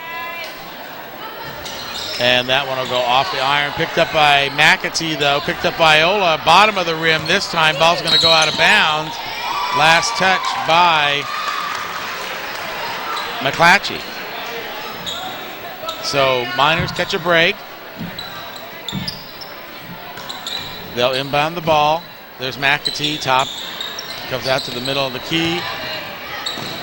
And rebound Jacobs. Boy, what a hustle play that was. Gotta love the hustle on the offensive glass these possessions. About 3 offensive rebounds here in this last sequence. You know, you really can't appreciate the speed of Jacobs till you watch her in slow-mo like I have been the last few days. Tries a three-pointer there, though. No good. She laughs at herself, hustles back on defense. There's Lee bringing it up. She'll pass it off over to Horry. Horry will drive the lane from the outside, and she'll be fouled and go to the line. So they've had a little bit of success with Foster down inside a couple times so far, but then they've also been denied after that. So I think it's even here in the second half, keeping the ball away from Foster. Yeah, I think that McClatchy right there during halftime, they might have found some adjustments to try to get Foster some more open looks, but the Lady Miners been able to stymie her since then. Woodruff coming in for Viola. She'll have some fouls to give there. Big 6-foot post player. She'll be going against Foster also. So Ganski throwing the weapons there. He's got some height this year, and he's working with it as Reeves brings the ball down. She'll hop, she'll jump, she'll dribble. She'll go to the right side. She'll kick it out to Jacobs. Over to Perky. 3-point land inside. Ball stripped away, though. Great play by Ingridson. Ball's over to Lee, and she will travel. She was going to go right to Ingridson, but then at the last second changed her mind and was then decided to go left over to Veronica. Yeah, and when you run and try to do the fast-paced game, you got to make decisions quickly. You can't hesitate, or else you're going to make a mistake like traveling, as they just did. Perky out to Jacobs. She looks. Down inside. Oh, off the hands of Woodruff. Wanted to lay that one up and in, but you got to catch it first. Lee brings the ball up now. Quickens the dribble. Comes up. Faces McAtee. Kicks it outside now to Horry. Horry, she'll shoot the three! 31-26. Yeah, that's Ori's specialty. She has 51 of those coming into this game. Make that 52 after that one. Reeves runs into Ingridson, and it's like running into the wall out there in the outside amphitheater. It doesn't give, but Ingridson's down right in front of us right now. Yeah, and they can't afford to lose Ingridson, and she's one of the top players on this McClatchy squad, leading them in scoring 298 points coming into this ball game. Slowly getting up. Leading a sister is holding the back of her head right now. So must have knocked heads with McAtee. As she brings it into Reeves now.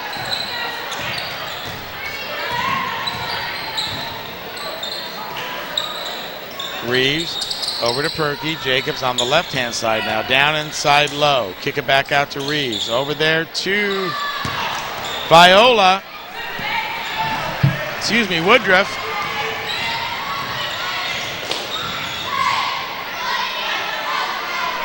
Ball is with Lee. Down inside to Foster, trying to get it to Foster. And there's going to be a foul there. Let's take a look at this collision while the ball is out of play. You see McAtee going for the ball. Ingridson, she got hit by her own person. Player. The back of the other player hit her right in the head, and that's where the pain was caused. And that's why we didn't see it. We were screened out right here because it was right in front of us. So good work, Truck, bringing us that play. And she's down again. And she's down again, right? Because back of the court, yeah. Because if you hit your head like that, then that's not going to feel very good. Might have had her bell rung a little bit. Yeah, it might be best to take her out of this game right now. Well, Coach is looking at the back of her head right now, back of her neck. Certainly don't want to take any chances. So the second stoppage for an injury in this game, that a little bit unusual in itself. Yeah, the flow's been twice now. The flow's been disrupted. But with a head or neck injury, you can't take any chances. You don't want it to get too serious. Right around the same time period as well, there was about 3:20 left in the first period when we had the referee pull up with the hamstring. And now here it is, 2:21 remaining in the third period. And the injury to Ingridson being hit by her own player, as we saw on the replay. And she's going to be taking a seat on the bench at least for a little while. They have to do a substitution for her because play was stopped. So Ingridson on the bench for McClatchy, and like you said, that's going to be tough to play without her. She's been a gamer all night long. But now McClatchy has the ball out to Lee. Lee, she'll penetrate on the side, terminate the dribble, throw it over to Veronica. Veronica inside low to Foster, finally get it to her, kick it out though. Over to Louie. Louie looks inside. Oh, Foster! And what a great play by Woodruff. She just missed the ball with her arm, but it was certainly there to try and block that. Yeah, Foster had a good look right there. But she ended up being denied at the last second. Jacobs, ball dribbles right out of her hand and picked up on the garbage by Veronica. Now it's over to Horry. Puts it up, score it, 3-point. And just a few minutes ago, we had a 10-point ball game. The Lady Miners looked to have all the momentum. All of a sudden, it's 31-29. Lady Miners find themselves in a dogfight again. Horry, their top three-pointer, with 51 coming into this game. As Reeves takes it around the outside. She's going to go all the way. Put it up, no good. Rebound, Perky. Give it out to number 22, Kristen Woodruff. Score it, Lady Miners. Yeah, much-needed basket as they'd gone scoreless for a few minutes. Well, Woodruff was wide open there inside the lane. Nice pass to get it to her. She calmly puts it down, but now it's Lee's turn. Get it into Foster on the far side. So they're leading Foster away from the defense. She's going up with that big paw of hers and pulling it down. Puts it in, 33-31 now, Lady Miners. So this game has gotten tied down to 2 points. Perky, cross-court pass to her. Kind of surprised her a little bit, but she got the ball, saw it in time. Out to McClatchy. Wants to go to Reeves. Instead, she dribbles. Lee luffs off her. Oh, big collision there between Lee and Perky. As McClatchy was going to dribble around Perky. Yeah, they're calling Lee for the foul.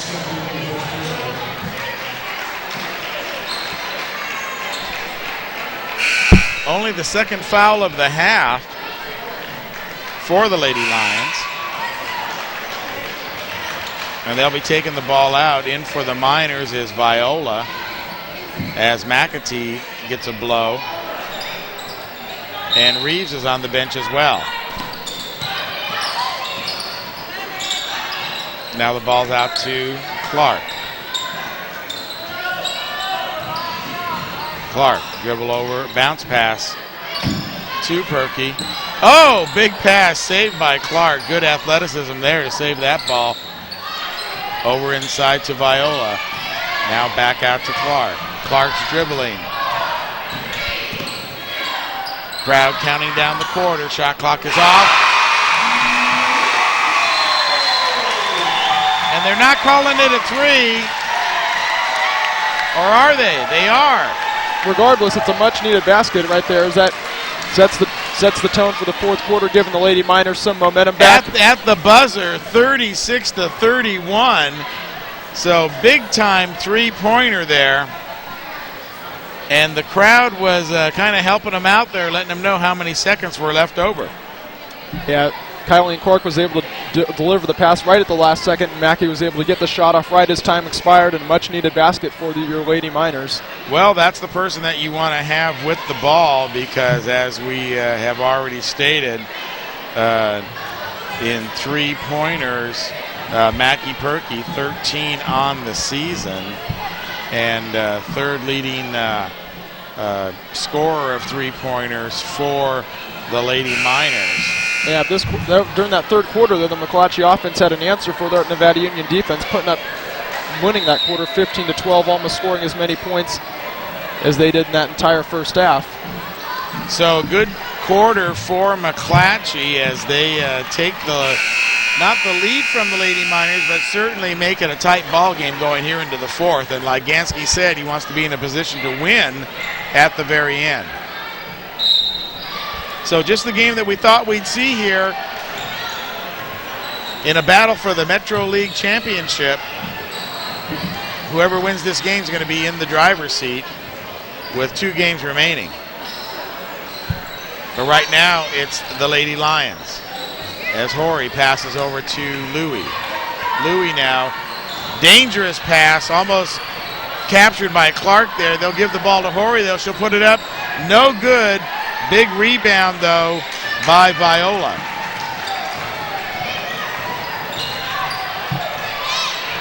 Clark with the ball now. She'll over to Perky on the side. Little lob in pass to Woodruff. Score it, Lady Miners! An excellent pass right there. She was able to make the pass high, and Woodruff got jumped up, got the ball at its highest point, so none of the McClatchy players can get to that. Foster not in right now for the Lady Lions, so Lady Miners taking advantage of that, lobbing it into their big girls for an easy basket. As Woodruff really shields the ball in there. Good play by McClatchy, though, to get the ball back. There's Woodruff for the rebound.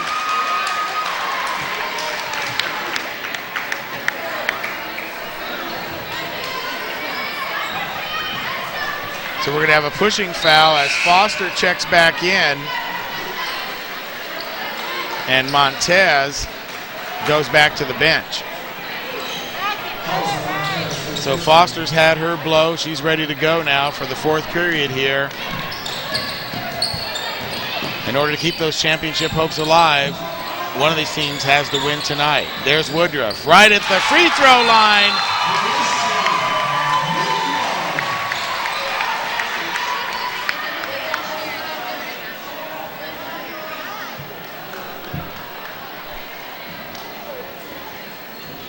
Okay, and I think they're questioning the score right now.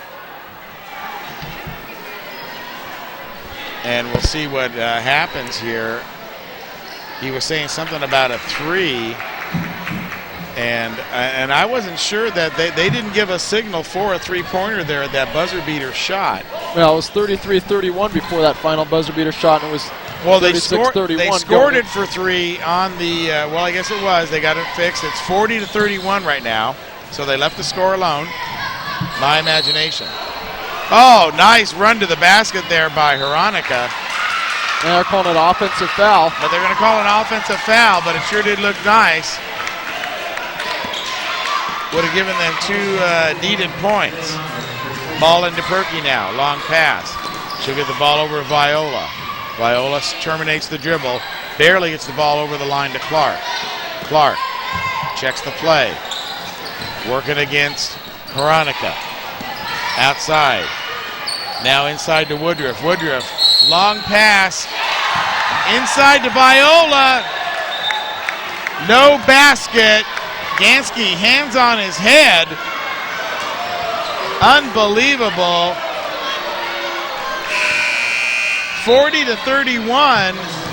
That would have put the Miners up by 11. Yeah, they're saying Viola pushed off before the pass came to her. And I didn't see a push off. No, it was a beautiful lob pass down inside deep, though. Oh, almost traveling there by Veronica. But she got the pass off in time. Now it's down into Foster going against Woodruff. Kicked it back out. Woodruff screens her out. And rebound goes to Perky. Perky will hold it up. 5:45 remaining in the contest. Viola, she'll shoot from 16. No good. Rebound Foster. McClatchy hustling down on offense, setting up their half-court game. Foster down inside. She's hiding behind Woodruff. She goes into action. Woodruff gives her back. There's the ball outside to Louie. There's an outside shot by Veronica. No good. Rebound, though, is going to be Miners. As Clark brings it up, she's going to go coast to coast. She's going to fake it, and the ball was taken out of her hands almost by Louie. So Louie not buying the fake, staying with the ball. McClatchy now. Top of the key is Veronica. Over to the left-hand side, Louie. Kick it outside, Veronica. Back to Louie. Back over to Horry. Top, out to the right-hand side, Veronica. Back over to Louie. She'll put it up.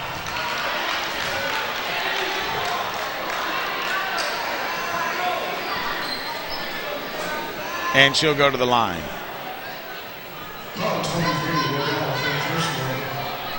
So Marissa Louie going to the line for the McClatchy Lady Lions. And they don't show free throws here, so we don't know what she's doing. Yeah, or right here they show it. She's 75% free throw shooter on the year. Okay. Misses the two. Into the game is Wardell. Yeah, probably a good timeout called right there as Lady Miners got a little sloppy over the last couple possessions. Yeah, 4:40 remaining. You want to keep the pressure on and keep scoring points, but at the same time, you want to eat up some of that clock. Yeah, you got to keep playing strong right now because 9-point lead could, with 4:40, that's an infinity in basketball. 22 seconds remaining on the shot clock when the Miners get the ball back. They'll take it out at half court. And the rooting section over on the right-hand side in the house tonight. A couple days ago, we saw the NU band in the house for the Grant game. Yeah, I'm surprised the band's not here tonight, actually. You think they'd be here on a homecoming night or big game? Good question. Maybe you can find out that answer for us and give it to us next Wednesday. Alan Barros, a senior here at Nevada Union. Just beginning his second season with us, his second year with Touchdown Productions. Getting ready to go to UNR, take up a degree in broadcasting. And, of course, we're very happy to mentor him on his way. How's that senior project coming?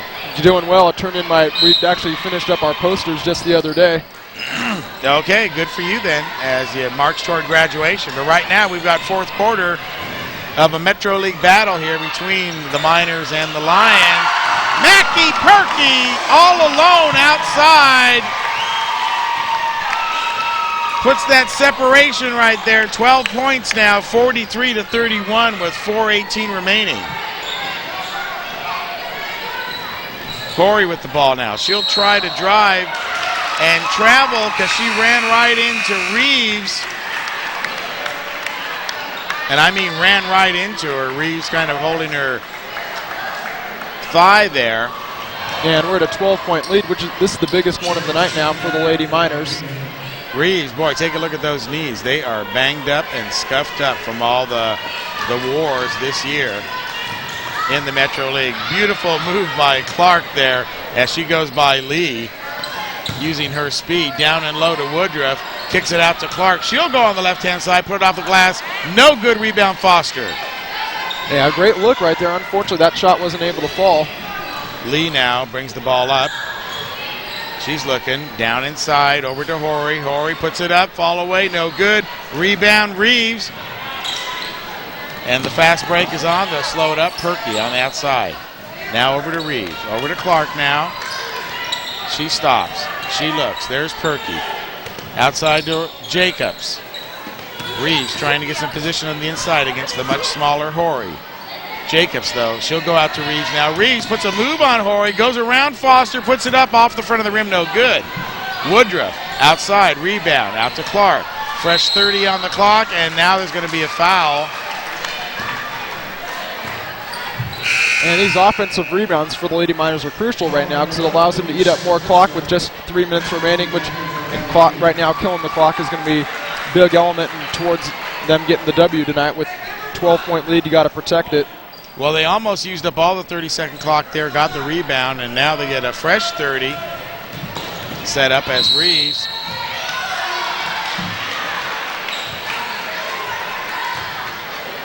Turnover on the Miners.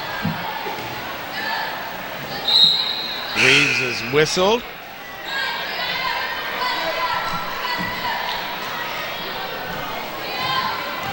And Louie will bring up the ball for the Lady Lions. Bounce it out. And 3 is good for Horry. That brings him within 9 now, 43-34, 2:50 remaining. Reeves pulls up short, puts it up, no good. Rebound Foster. Nothing but red jerseys there under the basket. Long pass over Veronica. Now swing it outside to Louie. She'll put it up. 3! And all of a sudden we got it. The 12-point lead's cut in half, and we got ourselves a whole new ball game. Now only a 2-possession game. Well, Ganski had put in some height, took out some of the speed, and 2 big threes by the Lady Lions pulls them within 6 points with 2:33 remaining. So, as you said, a lot of time left in the game to do something. And the crowd applauding some gymnastics work over here on the left-hand side. Yeah, most of the cheerleaders have cleared out by now, just only a couple left. And if you're the Lady Miners, you can't afford to let some of the deadly three-point shooters from McClatchy like Courtney Ori be open right now. You got to really clamp down defensively. Right, you got to go out there because Courtney Horry is the leading three-point shooter in the league with 51 coming into tonight's game. And I'm sure many of them were in crunch time, which we are in right now. On your NorCal Game of the Week, stay with us. 2:33 remaining in this one. Can Lightning strike twice, and the Lady Lions steal another one from the Lady Miners?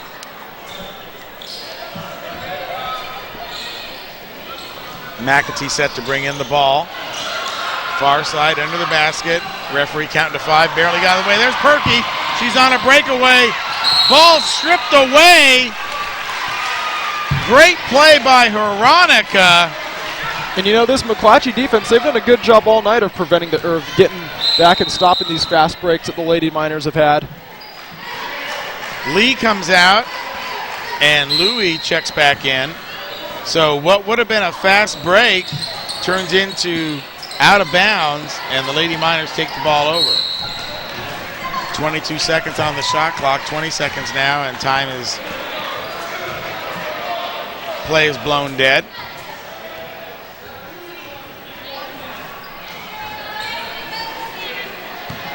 Yeah, the Lady Miners will be in the 1-and-1 situation, I believe, now. All right, we got a foul blocking in the back there.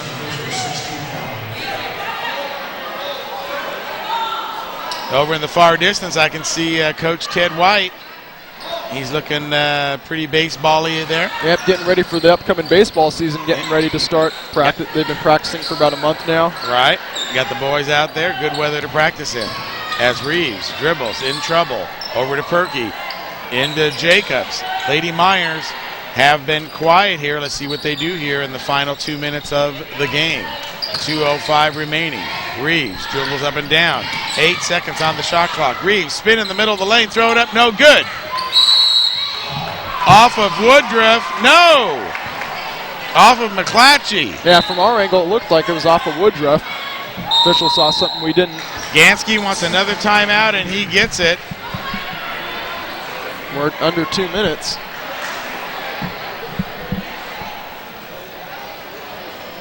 So tension in the Ally Gym tonight as the Lady Miners look to take the lead here, actually hold on to the lead as they come down to the final 2 minutes of the game. And ball control and defense, I think, is what they have to watch out for. And, of course, Horry with those threes. Yeah, and defense has been their bread and butter tonight. I mean, holding McClatchy well below their average for the season. Defense is what's carried them that energy, and they got to really pour it on these final 2 minutes. 52.9 points per game is what they're averaging, and right now they have 37. So both teams, the Miners inching up toward their average of 54, and right now they have 43. So let's go back to action here as we get ready to bring you the final 2 minutes, 1:57 of this game. Perky brings it in. High pass over to Jacobs. She'll get it in. All the way across to Perky. Looks, thinks about it, doesn't want to shoot. She was inside the three-pointer anyway as Reeves dribbles the ball now on the right-hand side. Brings it back. Perky out to Jacobs. Looks like they're passing the ball, trying to eat up some clock. Shot clock down to 4. Ball out to Perky. There's Woodruff wide open. So all that passing, you forget about Woodruff, just camped out there on the right-hand side, nobody around her. There's a shot by Horry. Yeah, that's what we just said they can't do. Leave Courtney Horry open. She's been deadly from behind the arc. She's showing why she's the top three-pointer shooter in the league. As Reeves comes around the outside, now she'll get it to Jacobs. Jacobs in the triple threat position. Over to Perky. McClatchy calling for the ball underneath, but Foster's there like a big redwood. Now McClatchy steps out. She goes around the redwood, puts it up and scores! Yeah, excellent move by McClatchy right there, just going right around the back of Foster right there, right towards the end of the shot clock, using the shot clock like we said to take the time off and getting a bucket right there to try to ice this game. 7-point lead now. Well, she was in the shadow of Foster down low and wanted the ball, but then came outside to get it. Nice pass out to her, and when the ball came, Foster came at her. She went around to the left side, was quicker than Foster on the dribble, went all the way in, laid it up. 2 points, Lady Miners, 47-40 here in the fourth period of play with 44.4 seconds remaining in the game. And that's exactly what the Lady Miners needed at that time. Yeah, it's crucial because it now makes it a 3-possession ball game.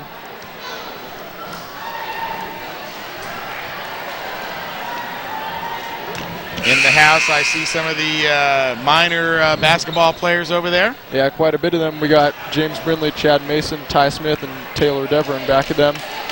So coming out to support the girls on the homecoming game. Of course, they trade off every other year. Some years it's the boys that have the homecoming game. Sometimes it's the girls. Yeah, it just kind of happens how the schedule falls, whoever's home that night. And so this year it's the girls. So here we are, the last 37 seconds left in the game as Veronica takes it outside. Now brings it back. And Veronica will take the shot. No good. McClatchy tries to get the rebound, but it's too far off. Shot by Louie. 3! Timeout. Comes flying off the bench. Harvey Tahara comes flying off the bench for a timeout as soon as that 3 hit. Now it's a 4-point game, and the crowd immediately quiets down a little bit. Yeah, McClatchy's three-point shooting is heated up kind of at the, I mean, if you're a Lady Miners fan, it heated up at the wrong time. But unbelievable. Duckett, if we could see that line score here in the fourth quarter, that would be helpful maybe to the fans. That they have just lit it up with threes, and it's all been Courtney Horry taking care of business for McClatchy and keeping them in this game. Yeah, if the Lady Miners, they can use this clock clamp down defensively, though it'll all be too little, too late for the Lady Lions. But I anticipate though there'll be some. McClatchy's going to come out trying to foul though.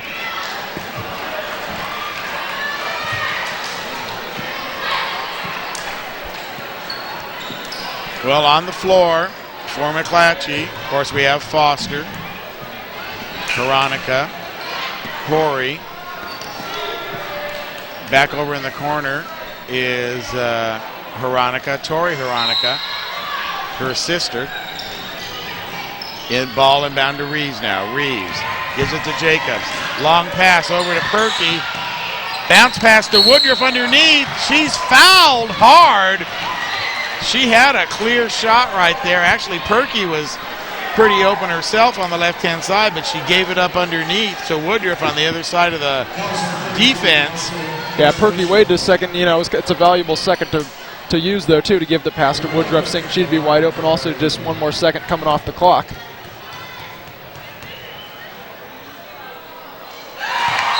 And she'll sink the first one. And here's a replay of that. You see Perky looks, if she would have pulled back and shot before, she would have open look, but as Foster came down on her, she passed it off to Woodruff, who was wide open, and she's fouled. That's where she stands now at the free throw stripe. And it didn't look like that big of a hit, but I think she was in the air, and it just kind of caught her, and he hit her arm and knocked her down. 48-43 as Woodruff sinks 2 big free throws. And she gets a good job from Duwaine Ganski as she comes over. So crucial free throws there for the Lady Miners down the stretch because with the deadly shooting of the three-pointers from Horry, one trip down could have made it a 1-point ball game. Yeah, but fortunately right there, Lady Miners were able to distance themselves a little bit again, back to that 6-point lead. And right now, if you're McClatchy, you got to be for either team, if you're McClatchy, you got to be thinking we have to shoot the 3, and if you're the Lady Miners, you got to be thinking you got to stop Horry from the 3-point line. Tyler Smith right there, ER20 rocks my world. Got different signs happening here in the gymnasium.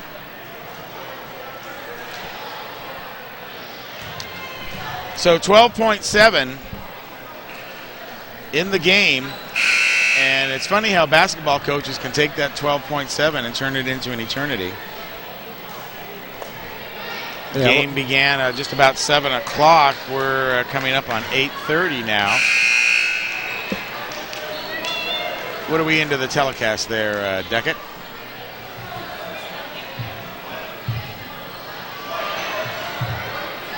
Got to be close to a couple hours of basketball coverage for you here on your game of the week tonight. We saw some bonus action early on with the JV teams. JV NU Miners handling them easy. And here we are in the varsity contest now. Under 10 seconds left.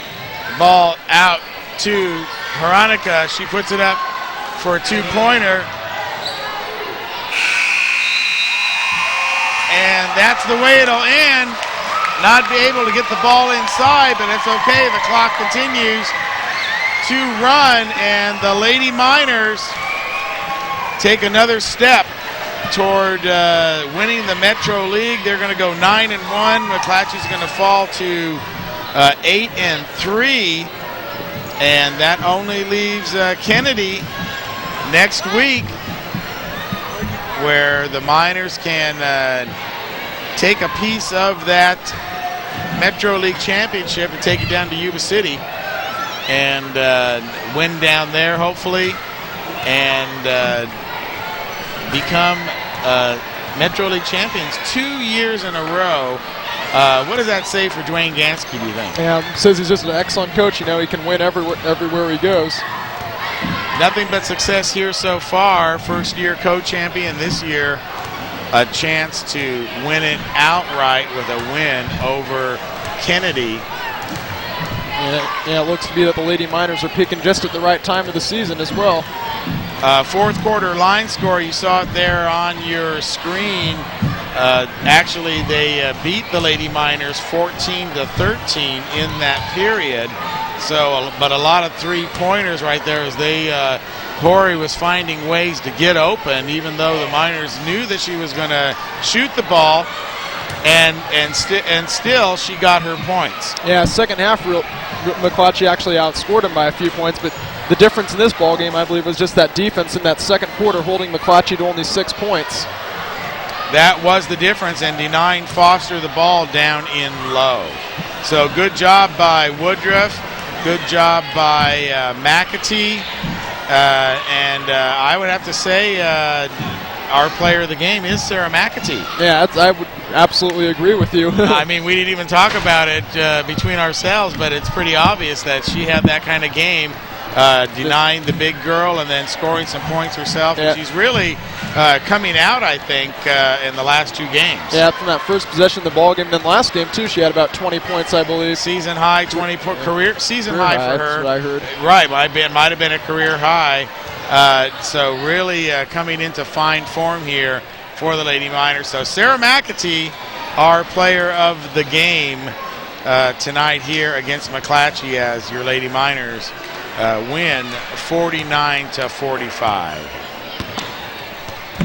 And this edition of the NorCal Game of the Week has been brought to you by the Alkenbrecht family over at Liberty Motors. They hope you've enjoyed tonight's Metro League contest. And Hanson Brothers Construction and HB Reynolds. The Hanson family sports high school sports and other youth activities in the foothills. And Gold and Green Equipment Rentals. The Olson family, they can hardly wait for Lady Miners softball. Their daughter Kayla plays for the Lady Miners, and they're going to have another great team this year. And, of course, they support all kinds of Nevada Union sports. Foothill Real Estate and Foothill Financial. Bear River baseball coach Steve French is always proud to support youth activities. And Greg Segezi, Nevada County Realtor. Angie and Greg Segezi are proud of their daughter Gianna and all the winter homecoming princesses and kings, like the king just walked by.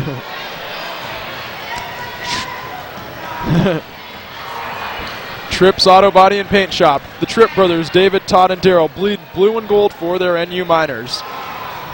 And Plaza Tire and Auto Service, the Hausers are longtime Nevada Union supporters.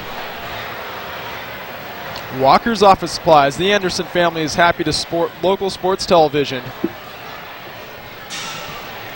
And, of course, by Touchdown Productions, simply the best in high school sports.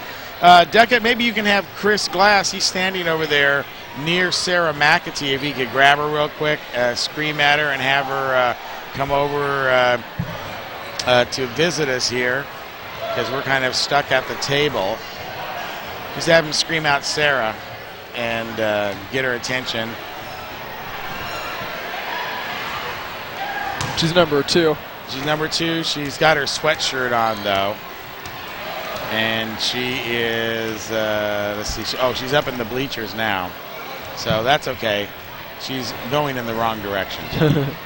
That's okay. We'll let her know that she was the player of the game when we see her later. So be sure to tune in next week. It will be Lady Miners going against the Kennedy Lady Cougars for the Metro League Championship right here in Allied Gymnasium. And then we will have the boys' final game, senior night here, as they go against Yuba City. Of course, we'll know the results of their game against Kennedy by then. And then finally, we end up the week up in Colfax with the Lady Bruins taking on the Lady Falcons for a piece of that PVL championship. So it's championship week, left and right. Yeah, we'll take her.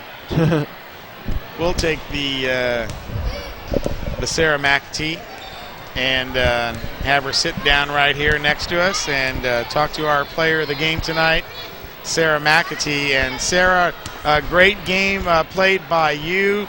And what was that like, battling Foster down there? Well, she's really physical, so I just knew I had to be really physical back without getting a whole bunch of fouls. Okay, he didn't have it on, so you have to say it again. No, you did. Okay. Okay, go ahead. Well, she was a really physical player, and I just felt like I needed to be physical back without getting a whole bunch of fouls. Well, and then later in the game, you had some help down there with Reeves and Woodruff coming in. Yeah, so that gave me a break for a while, but then I was out on a guard, and they're just as hard, so I never really got a break, but defense is all about working hard. Well, it is, and the Lady Miners came out with a tough defense, I think, early on. I think that kind of set the tone for the game. Yeah, we definitely came out stronger than we normally did. We always talk about starting strong, and we knew that this game, it was especially important since we really wanted this game since they had come out and beaten us in the first round of the season. Now, the second quarter, you guys held them to 6 points. I think that was a big turning point there. Yeah, definitely. We knew we needed to continue the defense after the first quarter, and Ganski told us that, and we followed through and played just as tough. Now, fourth quarter, let's advance to the fourth quarter. Corey's lighting it up outside for three-pointers left and right. Yeah. No one can seem to get out there, or was she just finding a way to be open? Well, that was kind of our lack of communication. We really needed to have talked more, and they were doing a lot of screening, and we should have switched more, so we gave her less open shots. So that's definitely something we need to work on if we see them again. Well, and who knows whether you will or not. One play in particular that was impressive. You were down here low against Foster, and you were calling for the ball. You came outside. They got the ball over to you. She came out, and you went right around her for the layup. Yeah, she came out on me pretty fast, so I was like, okay, she just gave me the lane, so I went by her. Well, that was good reaction by you, and a much-needed basket for the Lady Miners at that time, because I believe it was a three-point game right there, and that kind of extended it out. Yeah. So are the Lady Miners peaking at the right moment? I was actually talking about that earlier today, and I really think we're peaking right now, and that's a great thing. We just need to keep it up for Kennedy next week and into the playoffs.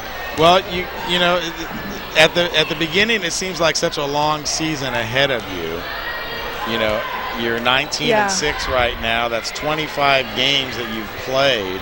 I was looking at Caroline's knees out there at one point. She was waiting for the ball to come in or whatever. Yeah. They are bloodied and bruised and battered. I know. It's all that hard work. And it's all that hard work. But 25 games later, Lady Miner basketball is starting to gel. Oh, I'm sorry. Distracted. Lady Minor basketball is starting to gel after 25 games. Yeah. Well, we've been working hard all season, and we're coming to that close of our season right now, finishing up league play. So we just got to keep up all our hard work. Well, one big game next week against Kennedy. Of course, you've already beaten them once over in their place.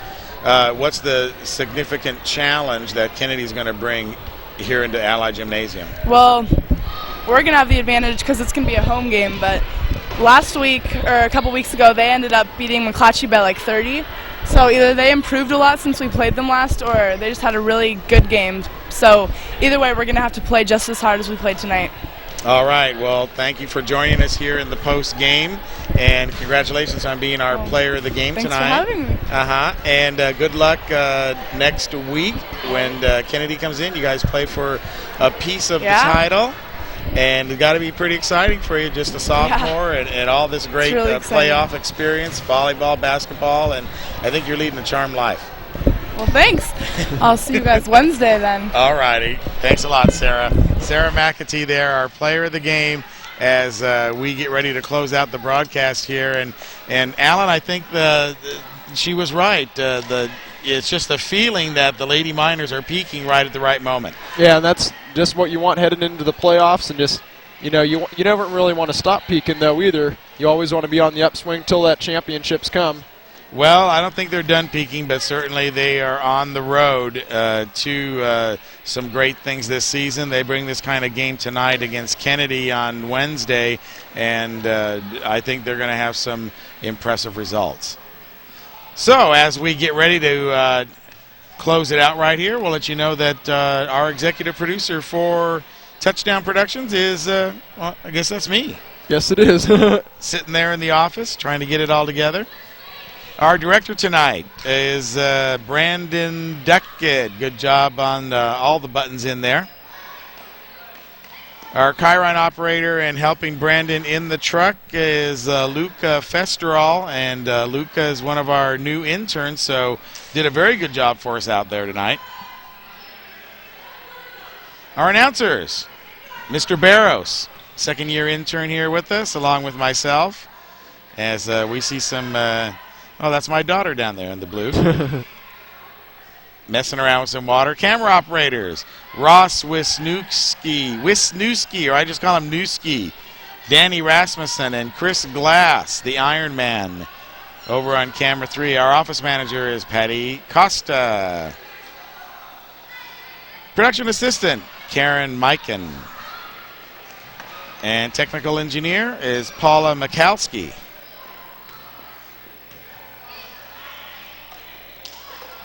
Touchdown accounting, of course, that's handled by Aero Business Solutions. And the remote facilities, courtesy of the Commander. And, of course, we're Touchdown Productions. And our maintenance is Plaza Tire and Auto Service. Stats courtesy MaxPreps.com. Check our broadcast times at the Union Sports section. Read all about this game tomorrow. Stacy Hicklin in the house, or shoot us an email there or come by the office. Always glad to see you. So for Alan Barros and the entire Touchdown production crew, you've been watching exclusive Lady Miner basketball coverage on the NorCal Game of the Week, where the Lady Miners move on to victory 49-45. On their way to the Metro League title. We'll see you next time on your NorCal Game of the Week. Good night, everybody.